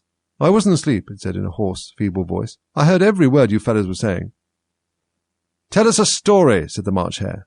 "Yes, please do," pleaded Alice. "And be quick about it," added the Hatter, "or you'll be asleep again before it's done." "Once upon a time there were 3 little sisters," the Dormouse began in a great hurry, "and their names were Elsie, Lacie, and Tilly, and they lived at the bottom of a well." "What did they live on?" said Alice, who always took a great interest in questions of eating and drinking. "They lived on treacle," said the Dormouse, after thinking a minute or two. "They couldn't have done that, you know," Alice gently remarked. "They'd have been ill." "So they were," said the Dormouse. "Very ill." Alice tried a little to fancy to herself what such an extraordinary way of living would be like, but it puzzled her too much. So she went on. "But why did they live at the bottom of a well?" "Take some more tea," the March Hare said to Alice, very earnestly. "I've had nothing yet," Alice replied in a defending tone, "so I can't take more." "You mean you can't take less?" said the Hatter. "It's very easy to take more than nothing." "Nobody asked your opinion," said Alice. "Well, who's making personal remarks now?" the Hatter asked triumphantly. Alice did not quite know what to say to this, so she helped herself to some tea and bread and butter, and then turned to the Dormouse and repeated her question. Why did they live at the bottom of a well? The Dormouse again took a minute or two to think about it, and then said, "It was a treacle well." "There's no such thing," Alice was beginning very angrily, but the Hatter and the March Hare went shh, shh, and the Dormouse sulkily remarked, "If you can't be civil, you'd better finish the story for yourself." "Oh, no, please, go on," Alice said very humbly. "I won't interrupt you again. I dare say there may be one." "One indeed," said the Dormouse indignantly. However, he consented to go on. "And so these 3 little sisters, they were learning to draw, you know." "What did they draw?" said Alice, quite forgetting her promise. "Treacle," said the Dormouse, without considering at all this time. "I want a clean cup," interrupted the Hatter. "Let's all move one place on." He moved on as he spoke, and the Dormouse followed him. The March Hare moved into the Dormouse's place, and Alice rather unwillingly took the place of the March Hare. The Hatter was the only one who got any advantage from the change, and Alice was a good deal worse off than before, as the March Hare had just upset the milk jug into his plate. Alice did not wish to offend the Dormouse again, so she began very cautiously, "But I don't understand. Where did they draw the treacle from?" "You can draw water out of a water well," said the Hatter, "so I should think you can draw treacle out of a treacle well. Eh, stupid?" "But they were in the well," Alice said to the Dormouse, not choosing to notice this last remark. "Of course they were," said the Dormouse. "Well in." This answer so confused poor Alice that she let the Dormouse go on for some time without interrupting it. They were learning to draw, the Dormouse went on, yawning and rubbing his eyes, for it was getting very sleepy, and they drew all manner of things, everything that begins with an M. Why with an M? Said Alice. Why not? Said the March Hare. Alice was silent. The Dormouse had closed its eyes by this time, and was going off into a doze, but on being pinched by the Hatter, it woke up again with a little shriek, and went on. That begins with an M, such as mousetraps, and the moon, and memory, and muchness. You know you say things are much of a muchness. Did you ever see such a thing as a drawing of a muchness? Really, now you ask me, said Alice, very much confused. I don't think— Then you shouldn't talk, said the Hatter. This piece of rudeness was more than Alice could bear. She got up in great disgust and walked off. The Dormouse fell asleep instantly, and neither of the others took the least notice of her going, though she looked back once or twice, half hoping that they would call after her. The last time she saw them, they were trying to put the Dormouse into a teapot. At any rate, I'll never go there again, said Alice, as she picked her way through the wood. It's the stupidest tea-party I ever was at in all my life. Just as she said this, she noticed that one of the trees had a door leading right into it. It's very curious, she thought, but everything's curious today. I think I may as well go in at once. And in she went. Once more she found herself in the long hall and close to the little glass table. Now I'll manage better this time, she said to herself, and began by taking the little golden key and unlocking the door that led into the garden. Then she set to work nibbling at the mushroom. She had kept a piece of it in her pocket, till she was about a foot high. Then she walked down the little passage, and then she found herself at last in the beautiful garden, among the bright flower beds and the cool fountains.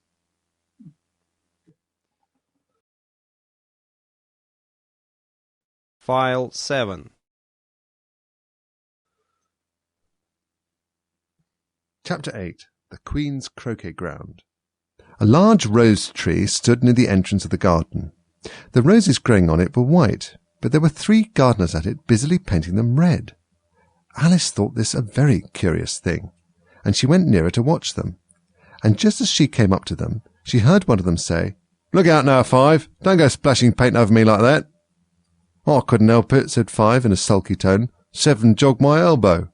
On which Seven looked up and said, "That's right, Five. Always lay the blame on others." "You'd better not talk," said Five. "I heard the Queen say only yesterday you deserve to be big-headed." "What for?" said the one who had spoken first. "That's none of your business, too," said Seven. "Yes, it is his business," said Five, "and I'll tell him. It was for bringing the cook tulip roots instead of onions." Seven flung down his brush, and had just begun, well, of all the unjust things, when his eye chanced to fall upon Alice as she stood watching them, and he checked himself suddenly. The others looked round also, and all of them bowed low. "Would you tell me, please," said Alice a little timidly, "why you were painting those roses?" 5 and 7 said nothing, but looked at 2. 2 began in a low voice, "Why, the fact is, you see, miss, this here ought to have been a red rose tree, and we put a white one in by mistake. And if the Queen was to find it out, we should all have our heads cut off, you know. So you see, miss, we're doing our best, afore she comes, to—" At this moment, 5, who had been anxiously looking across the garden, called out, "The Queen! The Queen!" and the 3 gardeners instantly threw themselves flat upon their faces. There was a sound of many footsteps, and Alice looked round, eager to see the Queen. First came 10 soldiers carrying clubs. These were all shaped like the 3 gardeners, oblong and flat, with their hands and feet at the corners. Next, the 10 courtiers. These were ornamented all over with diamonds, and walked 2 and 2, as the soldiers did. After these came the royal children. There were 10 of them, and the little dears came jumping merrily along, hand in hand in couples. They were all ornamented with hearts. Next came the guests, mostly kings and queens, and among them Alice recognized the white rabbit. It was talking in a hurried, nervous manner, smiling at everything that was said, and went by without noticing her. Then followed the knave of hearts, carrying the Queen's crown on a crimson velvet cushion, and last of all this grand procession came the King and the Queen of Hearts. Alice was rather doubtful whether she ought not to lie down on her face like the 3 gardeners, but she could not remember ever having heard of such a rule at processions. Besides, what would be the use of a procession, thought she, if people had all to lie down on their faces so that they couldn't see it? So she stood where she was and waited. When the procession came opposite to Alice, they all stopped and looked at her, and the Queen said severely, "Who is this?" She said it to the Knave of Hearts, who only bowed and smiled in reply. "Idiot!" said the Queen, tossing her head impatiently, and turning to Alice she went on, "What's your name, child?" "My name is Alice, so please your Majesty," said Alice very politely, but she added to herself, "Why, they're only a pack of cards, after all. I needn't be afraid of them." "And who are these?" said the Queen, pointing to the 3 gardeners who were lying round the rose tree, for you see, as they were lying on their faces, and the pattern on their backs was the same as the rest of the pack, she could not tell whether they were gardeners, or soldiers, or courtiers, or 3 of her own children. "How should I know?" said Alice, surprised at her own courage. "It's no business of mine." The Queen turned crimson with fury, and after glaring at her for a moment like a wild beast, began screaming, "Off with her head! Off with—" "Nonsense," said Alice, very loudly and decidedly, and the Queen was silent. The King laid his hand upon her arm and timidly said, "Consider, my dear, she is only a child." The Queen turned angrily away from him and said to the Knave, "Turn them over." The Knave did so very carefully with 1 foot. "Get up," said the Queen in a shrill, loud voice, and the 3 gardeners instantly jumped up and began bowing to the King, the Queen, the royal children, and everybody else. "Leave off that!" screamed the Queen. "Make me giddy." And then, turning to the rose tree, she went on, "What have you been doing here?" "May it please your Majesty," said 2 in a very humble tone, going down on one knee as he spoke. "We were trying—" "I see," said the Queen, who had meanwhile been examining the roses. "Off with their heads!" And the procession moved on, 3 of the soldiers remaining behind to execute the unfortunate gardeners, who ran to Alice for protection. "You shan't be beheaded," said Alice, and she put them into a large flower pot that stood near. The 3 soldiers wandered about for a minute or 2 looking for them, and then quietly marched off after the others. "Are their heads off?" shouted the Queen. "Their heads are gone, if it please your Majesty," the soldiers shouted in reply. "That's right," shouted the Queen. "Can you play croquet?" The soldiers were silent, and looked at Alice as the question was evidently meant for her. "Yes," shouted Alice. "Come on then," roared the Queen, and Alice joined the procession, wondering very much what would happen next. It's a very fine day," said a timid voice at her side. She was walking by the White Rabbit, who was peeping anxiously into her face. "Very," said Alice. "Where's the Duchess?" "Hush, hush," said the Rabbit in a low, hurried tone. He looked anxiously over his shoulder as he spoke, and then raised himself up upon tiptoe, put his mouth close to her ear, and whispered, "She's under sentence of execution." "What for?" said Alice. "Did you say, 'what a pity'?" the Rabbit asked. "No, I didn't," said Alice. "I don't think it's at all a pity. I said, 'what for?'" "She boxed the Queen's ears," the Rabbit began. Alice gave a little scream of laughter. "Oh, hush," the Rabbit whispered in a frightened tone. "The Queen will hear you. You see, she came rather late, and the Queen said—" "Get to your places," shouted the Queen in a voice of thunder, and people began running about in all directions, tumbling up against each other. However, they got settled down in a minute or 2, and the game began.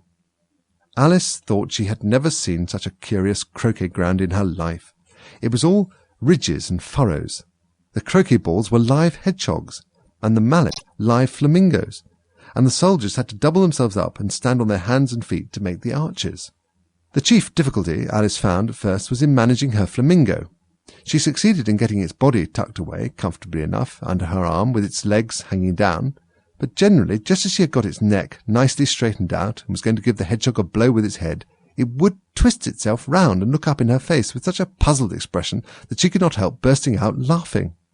And when she had got its head down and was going to begin again, it was very provoking to find that the hedgehog had unrolled itself and was in the act of crawling away. Besides all this, there was generally a ridge or a furrow in the way wherever she wanted to send the hedgehog to, and as the doubled-up soldiers were always getting up and walking off to other parts of the ground, Alice soon came to the conclusion that it was a very difficult game indeed. The players all played at once, without waiting for turns, quarrelling all the while, and fighting for the hedgehogs, and in a very short time the Queen was in a furious passion and went stamping about and shouting, "Off with his head," or "off with her head," about once in a minute. Alice began to feel very uneasy.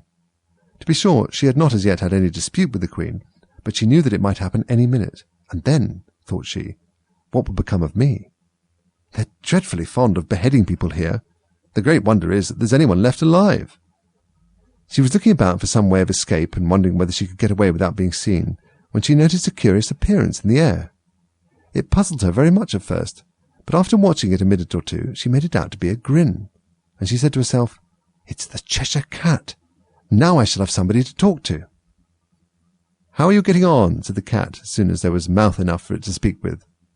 Alice waited till the eyes appeared, and then nodded. It's no use speaking to it, she thought, till its ears have come, or at least one of them. In another minute the whole head appeared, and then Alice put down her flamingo and began an account of the game, feeling very glad she had someone to listen to her. The cat seemed to think that there was enough of it now in sight, and no more of it appeared. "I don't think they play at all fairly," Alice began in rather a complaining tone, "and they all quarrel so dreadfully one can't hear oneself speak. And they don't seem to have any rules in particular, at least if there are, nobody attends to them, and you've no idea how confusing it is, all the things being alive. For instance, there's the arch I've got to go through next, walking about at the other end of the ground, and I should have croqueted the Queen's hedgehog just now, only it ran away when it saw mine coming." "How do you like the Queen?" said the cat in a low voice. "Not at all," said Alice. "She's so extremely—" Just then she noticed that the Queen was close behind her, listening, so she went on, "Likely to win, that it's hardly worth while finishing the game." The Queen smiled and passed on. "Who are you talking to?" said the King, coming up to Alice and looking at the cat's head with great curiosity. "It's a friend of mine, a Cheshire cat," said Alice. "Allow me to introduce it." "I don't like the look of it at all," said the King. "However, it may kiss my hand if it likes." "I'd rather not," the cat remarked. "Don't be impertinent," said the King, "and don't look at me like that." He got behind Alice as he spoke. "A cat may look at a king," said Alice. "I've read that in some book, but I don't remember where." "Well, it must be removed," said the King very decidedly, and he called to the Queen, who was passing at the moment. "My dear, I wish you'd have this cat removed." The Queen had only one way of settling all difficulties, great or small. "Off with its head," she said, without even looking round. "I'll fetch the executioner myself," said the King eagerly, and he hurried off. Alice thought she might as well go back and see how the game was going on, as she heard the Queen's voice in the distance, screaming with passion. She had already heard her sentence 3 of the players to be executed for having missed their turns, and she did not like the look of things at all, as the game was in such confusion that she never knew whether it was her turn or not. So she went off in search of her hedgehog. The hedgehog was engaged in a fight with another hedgehog, which seemed to Alice an excellent opportunity for croqueting one of them with the other. The only difficulty was that her flamingo was gone across to the other side of the garden, where Alice could see it trying in a helpless sort of way to fly up into a tree. By the time she had caught the flamingo and brought it back, the fight was over, and both the hedgehogs were out of sight. But it doesn't matter much, thought Alice, as all the archers are gone from this side of the ground. So she tucked it away under her arm, that it might not escape again, and went back to have a little more conversation with her friend. When she got back to the Cheshire Cat, she was surprised to find quite a large crowd collected round it. There was a dispute going on between the executioner, the King, and the Queen, who were all talking at once, while all the rest were quite silent and looked very uncomfortable. The moment Alice appeared, she was appealed to by all 3 to settle the question, and they repeated their arguments to her, though, as they all spoke at once, she found it very hard to make out exactly what they said. The executioner's argument was that you couldn't cut off a head unless there was a body to cut it off from, that he had never had to do such a thing before, and he wasn't going to begin at his time of life. The King's argument was that anything that had a head could be beheaded, and that you weren't to talk nonsense. The Queen's argument was that, if something wasn't done about it in less than no time, she'd have everybody executed all round. It was this last remark that had made the whole party look so grave and anxious. Alice could think of nothing else to say but, "It belongs to the Duchess. You'd better ask her about it." "She's in prison," the Queen said to the executioner. "Fetch her here." And the executioner went off like an arrow. The cat's head began fading away the moment he was gone, and by the time he had come back with the Duchess, it had entirely disappeared. So the King and the executioner ran wildly up and down looking for it, while the rest of the party went back to the game. File 8. Chapter 9. The Mock Turtle's Story. "You can't think how glad I am to see you again, you dear old thing," said the Duchess, as she tucked her arm affectionately into Alice's and they walked off together. Alice was very glad to find her in such a pleasant temper, and thought to herself that perhaps it was only the pepper that had made her so savage when they met in the kitchen. "When I'm a duchess," she said to herself, not in a very hopeful tone though, "I won't have any pepper in my kitchen at all. Soup does very well without. Maybe it's always pepper that makes people hot-tempered," she went on, very much pleased at having found out a new kind of rule, "and vinegar that makes them sour, and chamomile that makes them bitter, and barley sugar and such things that make children sweet-tempered. I only wish people knew that. Then they wouldn't be so stingy about it, you know." She had quite forgotten the Duchess by this time, and was a little startled when she heard her voice close to her ear. "You're thinking about something, my dear, and that makes you forget to talk. I can't tell you just now what the moral of that is, but I shall remember it in a bit." "Perhaps it hasn't one," Alice ventured to remark. "Tut, tut, child," said the Duchess. "Everything's got a moral, if only you can find it." And she squeezed herself up closer to Alice's side as she spoke. Alice did not much like her keeping so close to her, first because the Duchess was very ugly, and second because she was exactly the right height to rest her chin on Alice's shoulder, and it was an uncomfortably sharp chin. However, she did not like to be rude, so she bore it as well as she could. "The game's going on rather better now," she said, by way of keeping up the conversation a little. "'Tis so," said the Duchess, "and the moral of that is, 'Oh, 'tis love, that makes the world go round.'" "Somebody said," Alice whispered, "that it's done by everybody minding their own business." "Ah, well, it means much the same thing," said the Duchess, digging her sharp little chin into Alice's shoulder as she added, "and the moral of that is, take care of the sense, and the sounds will take care of themselves." How fond she is of finding morals in things, Alice thought to herself.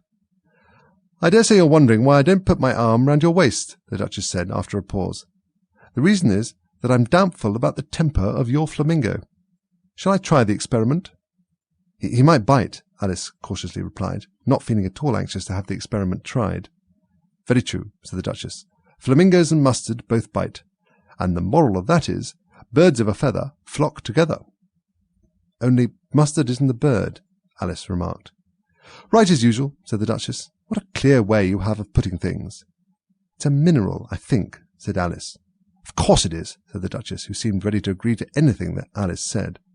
"There's a large mustard mine near here, and the moral of that is, the more there is of mine, the less there is of yours." "Oh, I know," exclaimed Alice, who had not attended to this last remark. "It's a vegetable. It doesn't look like one, but it is." "I quite agree with you," said the Duchess, "and the moral of that is, be what you would seem to be. Or, if you'd like it put more simply, never imagine yourself not to be otherwise than what it might appear to others that what you were or might have been was not otherwise than what you had been would have appeared to them to be otherwise." "I think I should understand that better," Alice said very politely, "if I had it written down, but I can't quite follow it as you say it." "That's nothing to what I could say if I chose," said the Duchess, in a pleased tone. "Pray don't trouble yourself to say it any longer than that," said Alice. "Oh, don't talk about trouble," said the Duchess. "I make you a present of everything I've said as yet." Cheap sort of present, thought Alice. I'm glad people don't give birthday presents like that. But she did not venture to say it out loud. "Thinking again?" the Duchess asked, with another dig of her sharp little chin. "I've a right to think," said Alice sharply, for she was beginning to feel a little worried. "Just about as much right," said the Duchess, "as pigs have to fly, and the But here, to Alice's great surprise, the Duchess's voice died away, even in the middle of her favourite word, moral, and the arm that was linked into hers began to tremble. Alice looked up, and there stood the Queen in front of them, with her arms folded, frowning like a thunderstorm. "A fine day, Your Majesty," the Duchess began in a low, weak voice. "Now I give you fair warning," shouted the Queen, stamping on the ground as she spoke. "Either you or your head must be off, and that in about half no time. Take your choice." The Duchess took her choice, and was gone in a moment. "Let's go on with the game," the Queen said to Alice, and Alice was too much frightened to say a word, but slowly followed her back to the croquet ground. The other guests had taken advantage of the Queen's absence and were resting in the shade. However, the moment they saw her, they hurried back to the game, the Queen merely remarking that a moment's delay would cost them their lives. All the time they were playing, the Queen never left off quarrelling with the other players and shouting, "Off with his head," or "Off with her head." Those whom she sentenced were taken into custody by the soldiers, who of course had to leave off being archers to do this, so that by the end of half an hour or so there were no archers left, and all the players except the King, the Queen, and Alice were in custody and under sentence of execution. Then the Queen left off, quite out of breath, and said to Alice, "Have you seen the mock turtle yet?" "No," said Alice. "I don't even know what a mock turtle is." "It's the thing mock turtle soup is made from," said the Queen. "I never saw one, or heard of one," said Alice. "Come on then," said the Queen, "and he shall tell you his history." As they walked off together, Alice heard the King say in a low voice to the company generally, "You are all pardoned." "Come, that's a good thing," she said to herself, for she had felt quite unhappy at the number of executions the Queen had ordered. They very soon came upon a griffin, lying fast asleep in the sun. If you don't know what a griffin is, look at the picture. "Up, lazy thing," said the Queen, "and take this young lady to see the Mock Turtle and to hear his history. I must go back and see after some executions I have ordered." And she walked off, leaving Alice alone with the griffin. Alice did not quite like the look of the creature, but on the whole she thought it would be quite as safe to stay with it as to go after the savage Queen, so she waited. The griffin sat up and rubbed its eyes. Then it watched the Queen till she was out of sight. Then it chuckled. "What fun," said the griffin, half to itself, half to Alice. "What is the fun?" said Alice. "Why, she," said the griffin. "It's all her fancy, that. They never executes nobody, you know. Come on." Everybody says "come on" here, thought Alice, as she went slowly after it. I never was so ordered about before in all my life, never. They had not gone far before they saw the Mock Turtle in the distance, sitting sad and lonely on a little ledge of rock, and as they came nearer, Alice could hear him sighing as if his heart would break. She pitied him deeply. "What is his sorrow?" she asked the griffin. And the griffin answered, very nearly in the same words as before, "It's all his fancy, that. He hasn't got no sorrow, you know. Come on." So they went up to the Mock Turtle, who looked at them with large eyes full of tears, but said nothing. "This here young lady," said the griffin, "she wants for to know your history, she do." "I'll tell it to her," said the Mock Turtle in a deep, hollow tone. "Sit down, both of you, and don't speak a word till I've finished." So they sat down, and nobody spoke for some minutes. Alice thought to herself, "I don't see how he can ever finish if he doesn't begin." But she waited patiently. "Once," said the Mock Turtle at last, with a deep sigh, "I was a real turtle." These words were followed by a very long silence, broken only by an occasional exclamation of "Kuk-chikara" from the griffin, and the constant heavy sobbing of the Mock Turtle. Alice was very nearly getting up and saying, "Thank you, sir, for your interesting story," but she could not help thinking there must be more to come, so she sat still and said nothing. "When we were little," the Mock Turtle went on at last, more calmly, though still sobbing a little now and then, "we went to school in the sea. The master was an old turtle. We used to call him Tortoise." "Why did you call him Tortoise if he wasn't one?" Alice asked. "We called him Tortoise because he taught us," said the Mock Turtle angrily. "Really, you are very dull." "You ought to be ashamed of yourself for asking such a simple question," added the griffin, and then they both sat silent and looked at poor Alice, who felt ready to sink into the earth. At last the griffin said to the Mock Turtle, "Drive on, old fellow, don't be all day about it," and he went on in these words. "Yes, we went to school in the sea, though you mayn't believe it." "I never said I didn't," interrupted Alice. "You did," said the Mock Turtle. "Hold your tongue," added the griffin, before Alice could speak again. The Mock Turtle went on. "We had the best of educations. In fact, we went to school every day." "I've been to a day school too," said Alice. "You needn't be so proud as all that." "With extras?" asked the Mock Turtle, a little anxiously. "Yes," said Alice. "We learned French and music." "And washing?" said the Mock Turtle. "Certainly not," said Alice indignantly. "Ah, then yours wasn't a really good school," said the Mock Turtle in a tone of great relief. "Now, at ours, they had, at the end of the bill, French, music, and washing, extra. You couldn't have wanted it much," said Alice, "living at the bottom of the sea." "I couldn't afford to learn it," said the Mock Turtle with a sigh. "I only took the regular course." "What was that?" inquired Alice. "Reeling and writhing." "Of course, to begin with," the Mock Turtle replied, "and then the different branches of arithmetic, ambition, distraction, uglification, and derision." "I never heard of uglification," Alice ventured to say. "What is it?" The griffin lifted up both its paws in surprise. "Never heard of uglifying?" it exclaimed. "You know what to beautify is, I suppose?" "Yes," said Alice doubtfully. "It means to make anything prettier." "Well, then," the griffin went on, "if you don't know what to uglify is, you are a simpleton." Alice did not feel encouraged to ask any more questions about it, so she turned to the Mock Turtle and said, "What else had you to learn?" "Well, there was mystery," the Mock Turtle replied, counting off the subjects on his flappers. "Mystery, ancient and modern, with seaography, then drawing, The drawling master was an old conger eel that used to come once a week. He taught us drawling, stretching, and fainting in coils." "What was that like?" said Alice. "Well, I can't show it to you myself," the Mock Turtle said. "I'm too stiff, and the Gryphon never learnt it." "Hadn't time," said the Gryphon. "I went to the classical master, though. He was an old crab, he was." "I never went to him," the Mock Turtle said with a sigh. "He taught laughing and grief, they used to say." "So we did, so we did," said the Gryphon, sighing in his turn, and both creatures hid their faces in their paws. "And how many hours a day did you do lessons?" said Alice, in a hurry to change the subject. 10 hours the first day," said the Mock Turtle. 9 the next, and so on. "What a curious plan!" exclaimed Alice. "That's the reason they're called lessons," the Gryphon remarked, "because they lessen from day to day."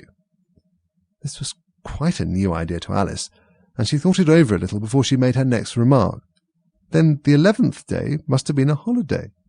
"Of course it was," said the Mock Turtle.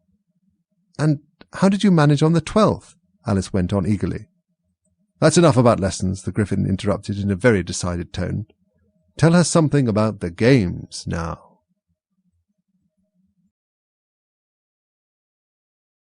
File 9. Chapter 10. The Lobster Quadrille. The Mock Turtle sighed deeply and drew the back of one flapper across his eyes. He looked at Alice and tried to speak, but for a minute or two sobs choked his voice. "Same as if he had a bone in his throat," said the Gryphon, and it set to work shaking him and punching him in the back.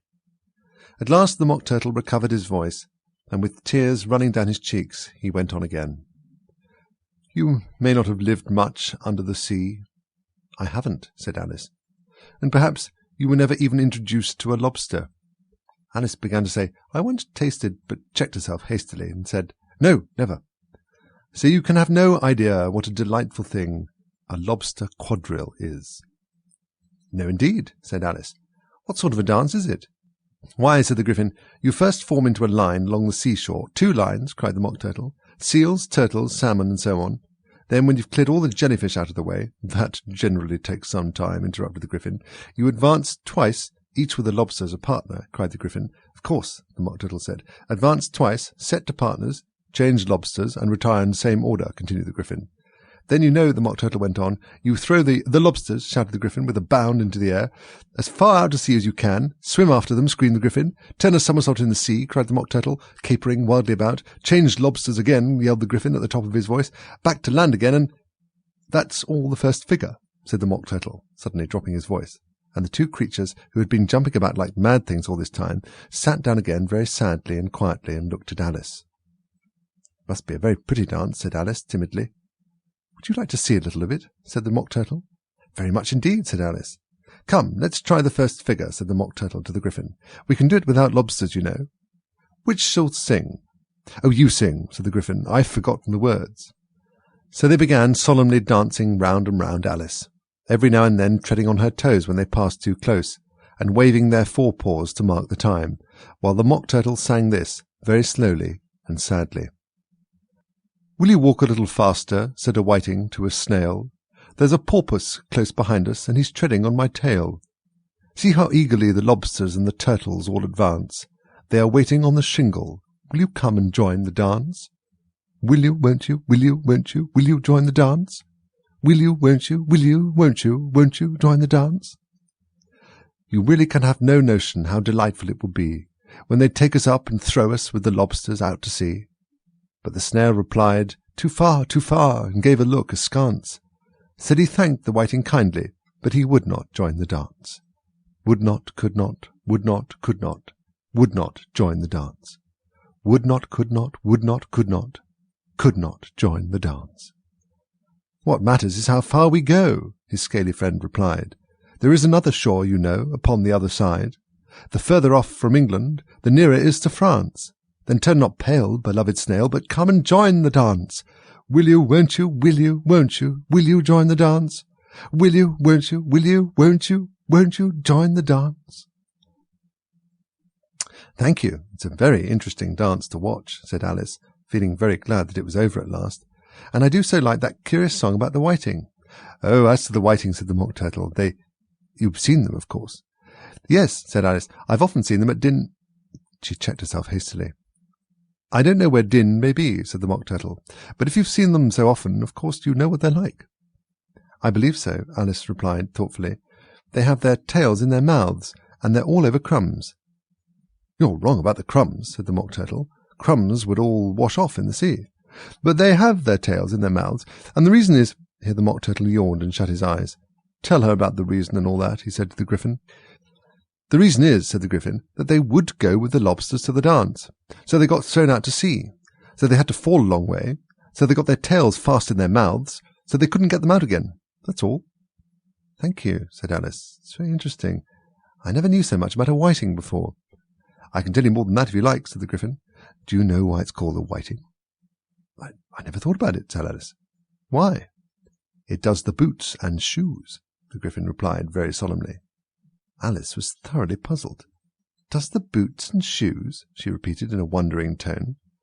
Why, what are your shoes done with? Said the Gryphon. I mean, what makes them so shiny? Alice looked down at them and considered a little before she gave her answer. They're done with blacking, I believe. Boots and shoes under the sea, the Gryphon went on in a deep voice, are done with whiting. Now you know. And what are they made of? Alice asked in a tone of great curiosity. Soles and eels, of course, the Gryphon replied, rather impatiently. Any shrimp could have told you that.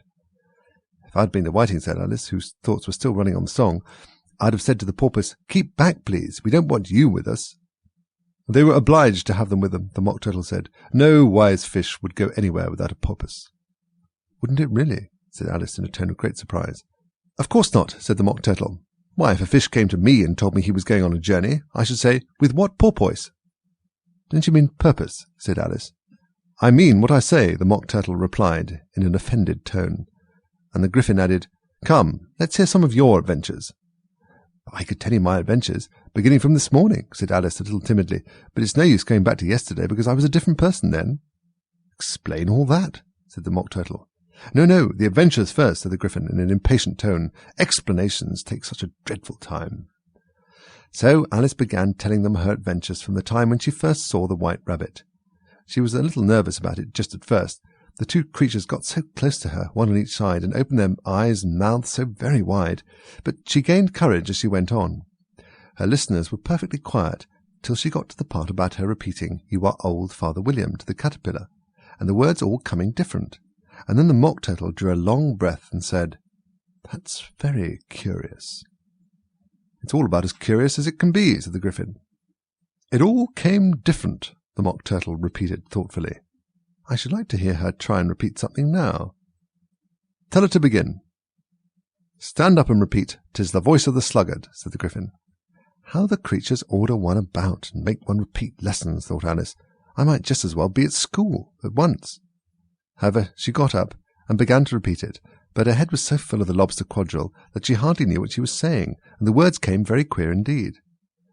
"'Tis the voice of the lobster," I heard him declare. "You have baked me too brown, I must sugar my hair. As a duck with its eyelids, so he with his nose trims his belt and his buttons and turns out his toes. When the sands are all dry, he is gay as a lark, and will talk in contemptuous tones of the shark. But when the tide rises and sharks are around, his voice has a timid and tremulous sound." "That's different from what I used to say when I was a child," said the Gryphon. "Well, I never heard it before," said the Mock Turtle, "but it sounds uncommon nonsense." Alice said nothing. She had sat down with her face in her hands, wondering if anything would ever happen in a natural way again. "I should like to have it explained," said the Mock Turtle. "She can't explain it," said the Gryphon hastily. "Go on with the next verse." "But about his toes," the Mock Turtle persisted. "How could he turn them out with his nose, you know?" "It's the first position in dancing," Alice said, but she was dreadfully puzzled by the whole thing, and longed to change the subject. "Go on with the next verse," the Gryphon repeated. "It begins, 'I passed by his garden.'" Alice did not dare to disobey, though she felt sure it would all come wrong, and she went on in a trembling voice. "I passed by his garden and marked with one eye how the owl and the panther were sharing a pie. The panther took pie crust and gravy and meat, while the owl had the dish as its share of the treat. When the pie was all finished, the owl, as a boon, was kindly permitted to pocket the spoon, while the panther received knife and fork with a growl, and concluded the banquet by—" "What is the use of repeating all that stuff?" the Mock Turtle interrupted, "if you don't explain it as you go on? It's by far the most confusing thing I ever heard." "Yes, I think you'd better leave off," said the Gryphon, and Alice was only too glad to do so.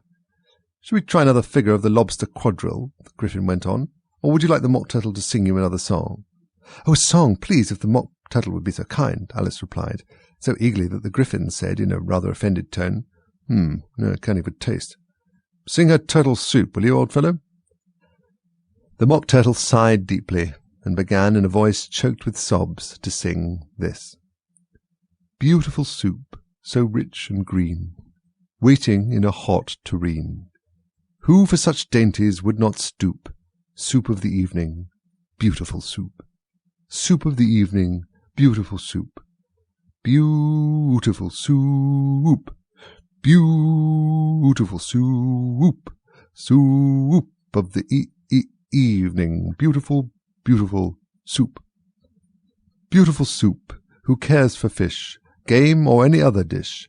Who would not give all else for two? Pennyworth only of beautiful soup. Pennyworth only of beautiful soup. Beautiful soup. Beautiful soup. Soup of the evening. Beautiful, beautiful soup." "Chorus again!" cried the Gryphon, and the Mock Turtle had just begun to repeat it when a cry of "The trial's beginning!" was heard in the distance. "Come on!" cried the Gryphon, and taking Alice by the hand it hurried off without waiting for the end of the song. "What trial is it?" Alice panted as she ran, but the Gryphon only answered, "Come on!" and ran the faster, while more and more faintly came, carried on the breeze that followed them, the melancholy words, "Soup of the evening, beautiful, beautiful soup."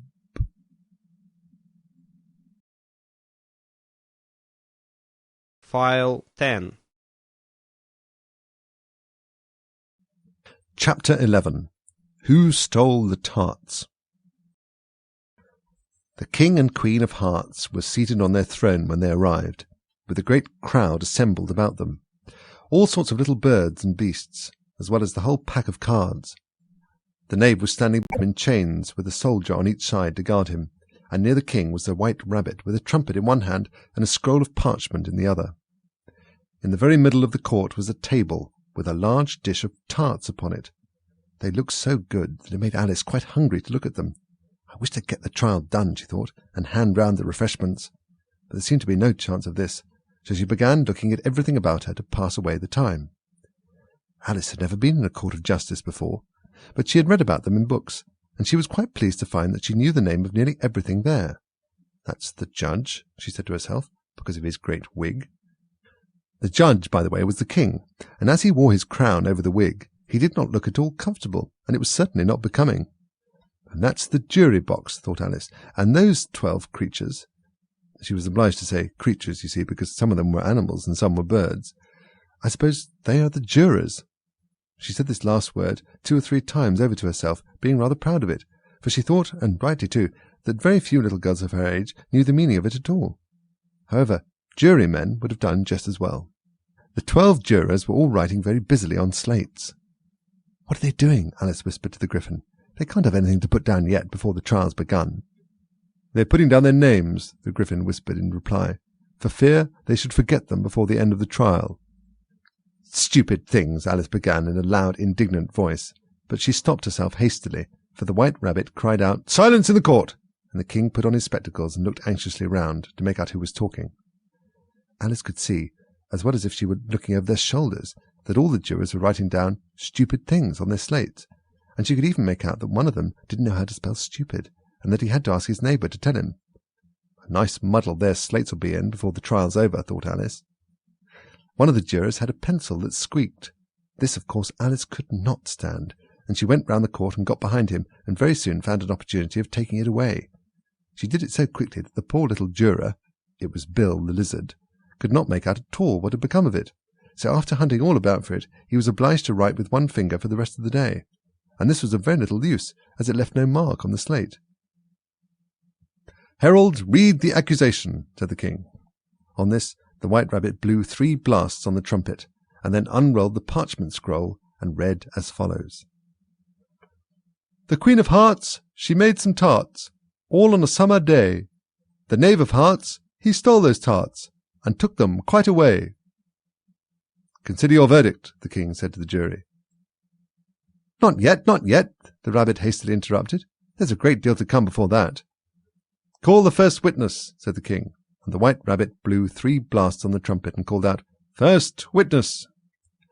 The first witness was the Hatter. He came in with a teacup in one hand and a piece of bread and butter in the other. I beg pardon, Your Majesty, he began, for bringing these in, but I hadn't quite finished my tea when I was sent for. You ought to have finished, said the king. When did you begin? The Hatter looked at the March Hare, who had followed him into the court, arm in arm with the Dormouse. 14th of March, I think it was, he said. 15th, said the March Hare. 16th, said the Dormouse. Write that down, the king said to the jury, and the jury eagerly wrote down all 3 dates on their slates, and then added them up and reduced the answer to shillings and pence. Take off your hat, the king said to the Hatter. It isn't mine, said the Hatter. Stolen, the king exclaimed, turning to the jury, who instantly made a memorandum of the fact. I keep them to sell, the Hatter added as an explanation. I've none of my own. I'm a Hatter. Here the Queen put on her spectacles and began staring hard at the Hatter, who turned pale and frightened. Give your evidence, said the king, and don't be nervous or I'll have you executed on the spot. This did not seem to encourage the witness at all. He kept shifting from one foot to the other, looking uneasily at the Queen, and in his confusion he bit a large piece out of his teacup instead of the bread and butter. Just at this moment Alice felt a curious sensation, which puzzled her a good deal until she made out what it was. She was beginning to grow larger again, and she thought at first she would get up and leave the court, but on second thoughts she decided to remain where she was as long as there was room for her. I wish you wouldn't squeeze so, said the Dormouse, who was sitting next to her. I can hardly breathe. I can't help it, said Alice very meekly. I'm growing. You've no right to grow here, said the Dormouse. Don't talk nonsense, said Alice more boldly. You know you're growing too. Yes, but I grow at a reasonable pace, said the Dormouse. Not in that ridiculous fashion. And he got up very sulkily and crossed over to the other side of the court. All this time the Queen had never left off staring at the Hatter, and just as the Dormouse crossed the court, she said to one of the officers of the court, Bring me the list of the singers in the last concert, on which the wretched Hatter trembled so that he shook off both his shoes. Give your evidence, the king repeated angrily, or I'll have you executed, whether you're nervous or not. I'm a poor man, Your Majesty, the Hatter began in a trembling voice, and I hadn't begun my tea, not above a week or so, and what with the bread and butter getting so thin, and the twinkling of the tea— The twinkling of the what? Said the Hatter. It began with the tea, the Hatter replied. Of course twinkling begins with a tea, said the king. Do you take me for a dunce? Go on. I'm a poor man, Hatter went on, and most things twinkled after that. Only the March Hare said, I didn't. The March Hare interrupted in a great hurry. You did, said the Hatter. I deny it, said the March Hare. He denies it, said the king. Leave out that part. Well, at any rate, the Dormouse said, the Hatter went on, looking anxiously round to see if he would deny it too. But the Dormouse denied nothing, being fast asleep. After that, continued the Hatter, I cut some more bread and butter. But what did the Dormouse say? One of the jury asked. That I can't remember, said the Hatter. You must remember, remarked the king, or I'll have you executed. The miserable Hatter dropped his teacup and bread and butter and went down on one knee. I'm a poor man, Your Majesty, he began. You're a very poor speaker, said the king. Here one of the guinea pigs cheered and was immediately suppressed by the officers of the court. As that is rather a hard word, I will just explain to you how it was done. They had a large canvas bag, which tied up at the mouth with strings. Into this they slipped the guinea pig head first, and then sat upon it. I'm glad I've seen that done, thought Alice. I've so often read in the newspapers at the end of trials there was some attempt at applause which was immediately suppressed by the officers of the court, and I've never understood what it meant till now. If that's all you know about it, you may stand down, continued the king. I can't go no lower, said the Hatter. I'm on the floor as it is. Then you may sit down, the king replied. Here the other guinea pig cheered and was suppressed. Come, that finishes the guinea pigs, thought Alice. Now we shall get on better. I'd rather finish my tea, said the Hatter, with an anxious look at the Queen, who was reading the list of singers. You may go, said the king, and the Hatter hurriedly left the court, without even waiting to put his shoes on. And just take his head off outside, the Queen added to one of the officers, but the Hatter was out of sight before the officer could get to the door. Call the next witness, said the king. The next witness was the Duchess's cook. She carried the pepper box in her hand, and Alice guessed who it was, even before she got into the court, by the way the people near the door began sneezing all at once. Give your evidence, said the king. Shan't, said the cook. The king looked anxiously at the White Rabbit, who said in a low voice, Your Majesty must cross-examine this witness. Well, if I must, I must, the king said with a melancholy air, and after folding his arms and frowning at the cook till his eyes were nearly out of sight, he said in a deep voice, What are tarts made of? Pepper, mostly, said the cook.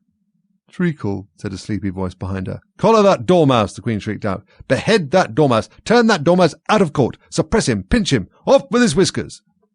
For some minutes the whole court was in confusion, getting the dormouse turned out, and by the time they had settled down again, the cook had disappeared. Never mind, said the King, with an air of great relief.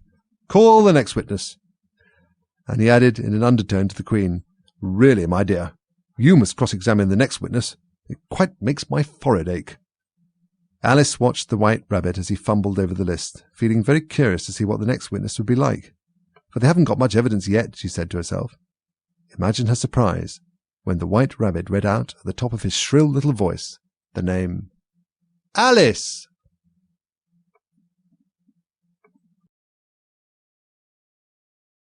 File 11. Chapter 12. Alice's Evidence. Here, cried Alice, quite forgetting in the flurry of the moment how large she had grown in the last few minutes, and she jumped up in such a hurry that she tipped over the jury box with the edge of her skirt, upsetting all the jurymen onto the heads of the crowd below, and there they lay, sprawling about, reminding her very much of a globe of goldfish she had accidentally upset the week before.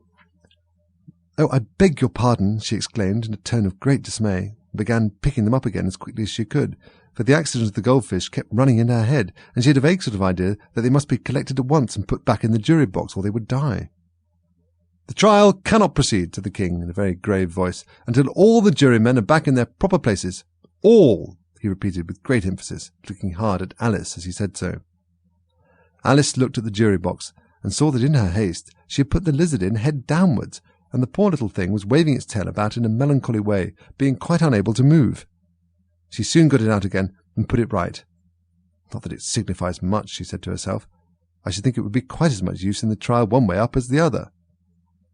As soon as the jury had a little recovered from the shock of being upset, and their slates and pencils had been found and handed back to them, they set to work very diligently to write out a history of the accident, all except the lizard, who seemed too much overcome to do anything but sit with its mouth open, gazing up into the roof of the court.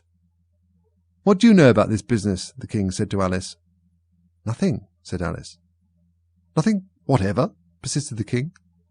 "Nothing whatever," said Alice. "That's very important," the King said, turning to the jury. They were just beginning to write this down on their slates. The White Rabbit interrupted. "Unimportant, Your Majesty means, of course," he said in a very respectful tone, but frowning and making faces at him as he spoke. "Unimportant, of course, I meant," the King hastily said, and went on to himself in an undertone, "Important, unimportant, unimportant, important," as if he were trying which word sounded best. Some of the jury wrote it down important, and some unimportant. Alice could see this as she was near enough to look over their slates, but it doesn't matter a bit, she thought to herself. At this moment the King, who had been for some time busily writing in his notebook, called out, "Silence!" and read out from his book, "Rule 42. All persons more than a mile high to leave the court." Everybody looked at Alice. "I'm not a mile high," said Alice. "You are," said the King. "Nearly 2 miles high," added the Queen. "Well, I shan't go at any rate," said Alice. "Besides, that's not a regular rule. You invented it just now." "It's the oldest rule in the book," said the King. "Then it ought to be number 1, said Alice. The King turned pale and shut his notebook hastily. "Consider your verdict," he said to the jury in a low, trembling voice. "There's more evidence to come yet, please, Your Majesty," said the White Rabbit, jumping up in a great hurry. "This paper has just been picked up." "What's in it?" said the Queen. "I haven't opened it yet," said the White Rabbit, "but it seems to be a letter written by the prisoner to somebody." "It must have been that," said the King, "unless it was written to nobody, which isn't usual, you know." "Who is it directed to?" said one of the jurymen. "It isn't directed at all," said the White Rabbit. "In fact, there's nothing written on the outside." He unfolded the paper as he spoke, and added, "It isn't a letter at all. It's a set of verses." "Are they in the prisoner's handwriting?" asked another of the jurymen. "No, they're not," said the White Rabbit, "and that's the queerest thing about it." The jury all looked puzzled. "He must have imitated somebody else's hand," said the King. The jury all brightened up again. "Please, Your Majesty," said the knave, "I didn't write it, and they can't prove I did. There's no name signed at the end." "If you didn't sign it," said the King, "that only makes the matter worse. You must have meant some mischief, or else you'd have signed your name like an honest man." There was a general clapping of hands at this. It was the first clever thing the King had said that day. "That proves his guilt, of course," said the Queen. "So off with—" "It doesn't prove anything of the sort," said Alice. Why, you don't even know what they're about." "Read them," said the king. The White Rabbit put on his spectacles. "Where shall I begin, please your Majesty?" he asked. "Begin at the beginning," the king said very gravely, "and go on till you come to the end. Then stop." There was dead silence in the court, whilst the White Rabbit read out these verses. "They told me you had been to her, and mentioned me to him. She gave me a good character, but said I could not swim. He sent them word I had not gone, we know it to be true. If she should push the matter on, what would become of you? I gave her 1, they gave him 2. You gave us 3 or more. They all returned from him to you, though they were mine before. If I or she should chance to be involved in this affair, he trusts to you to set them free, exactly as we were. My notion was that you had been, before she had this fit, an obstacle that came between him and ourselves and it. Don't let him know she liked him best, for this must ever be a secret kept from all the rest, between yourself and me." "That's the most important piece of evidence we've heard yet," said the king, rubbing his hands. "So now let the jury—" "If any one of them can explain it," said Alice. She had grown so large in the last few minutes that she wasn't a bit afraid of interrupting him. "I'll give him 6pence. I don't believe there's an atom of meaning in it." The jury all wrote down on their slates, "She doesn't believe there's an atom of meaning in it," but none of them attempted to explain the paper. "If there's no meaning in it," said the king, "that saves a world of trouble, you know, as we needn't try to find any. And yet I don't know," he went on, spreading out the verses on his knee and looking at them with one eye, "I seem to see some meaning in them after all. Said I could not swim. You can't swim, can you?" he added, turning to the knave. The knave shook his head sadly. "Do I look like it?" he said, which he certainly did not, being made entirely of cardboard. "All right so far," said the king, and he went on muttering over the verses to himself. "We know it to be true. That's a jury, of course. If she should push the matter on, I must be the queen. What would become of you? What indeed? I gave her 1, they gave him 2. Why, that must be what he did with the tarts, you know. But he goes on, they all returned from him to you," said Alice. "Why, there they are," said the king triumphantly, pointing to the tarts on the table. "Nothing can be clearer than that. Then again, before she had this fit— You never had fits, my dear, I think?" he said to the queen. "Never," said the queen, furiously, throwing an inkstand at the lizard as she spoke. The unfortunate little Bill had left off writing on his slate with one finger, as he found it made no mark, but he now hastily began again, using the ink that was trickling down his face as long as it lasted. "And the words don't fit you," said the king, looking round the court with a smile. There was a dead silence. "It's a pun," the king added in an angry tone, and everybody laughed. "Let the jury consider their verdict," the king said, for about the 20th time that day. "No, no," said the queen. "Sentence first, verdict afterwards." "Stuff and nonsense," said Alice loudly. "The idea of having the sentence first." "Hold your tongue," said the queen, turning purple. "I won't," said Alice. "Off with her head," the queen shouted at the top of her voice. Nobody moved. "Who cares for you?" said Alice. She had grown to her full size by this time. "You're nothing but a pack of cards." At this, the whole pack rose up into the air and came flying down upon her.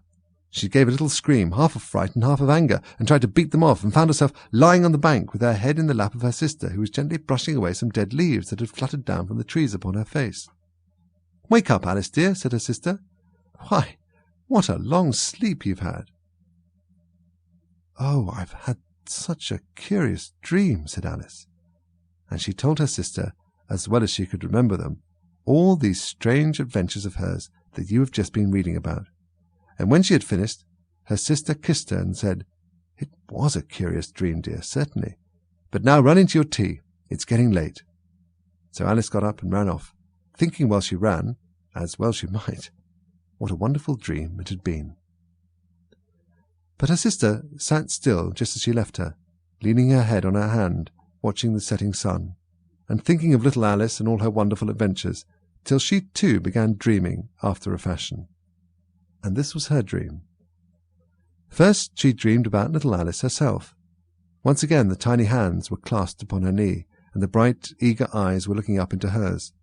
She could hear the very tones of her voice, and see that queer little toss of her head to keep back the wandering hair that would always get into her eyes. And still, as she listened, or seemed to listen, the whole place around her became alive with the strange creatures of her little sister's dream. The long grass rustled at her feet as the white rabbit hurried by. The frightened mouse splashed his way through the neighbouring pool. She could hear the rattle of the teacups as the March Hare and his friends shared their never-ending meal, and the shrill voice of the Queen ordering off her unfortunate guests to execution. Once more the pig baby was sneezing on the Duchess' knee, while plates and dishes crashed around it. Once more the shriek of the griffin, the squeaking of the lizard's slate pencil, and the choking of the suppressed guinea pigs filled the air, mixed up with the distant sob of the miserable mock turtle. So she sat on, with closed eyes, and half believed herself in Wonderland, though she knew she had but to open them again, and all would change to dull reality. The grass would be only rustling in the wind, and the pool rippling to the waving of the reeds. The rattling teacups would change to tinkling sheep bells, and the Queen's shrill cries to the voice of the shepherd boy, and the sneeze of the baby, the shriek of the griffin, and all the other queer noises would change, she knew, to the confused clamour of the busy farmyard, while the lowing of the cattle in the distance would take the place of the mock turtle's heavy sobs. Lastly, she pictured to herself how this same little sister of hers would in the after-time be herself a grown woman, and how she would keep, through all her riper years, the simple and loving heart of her childhood, and how she would gather about her other little children, and make their eyes bright and eager with many a strange tale, perhaps even with the dream of Wonderland of long ago, and how she would feel with all their simple sorrows, and find a pleasure in all their simple joys, remembering her own child life, and the happy summer days.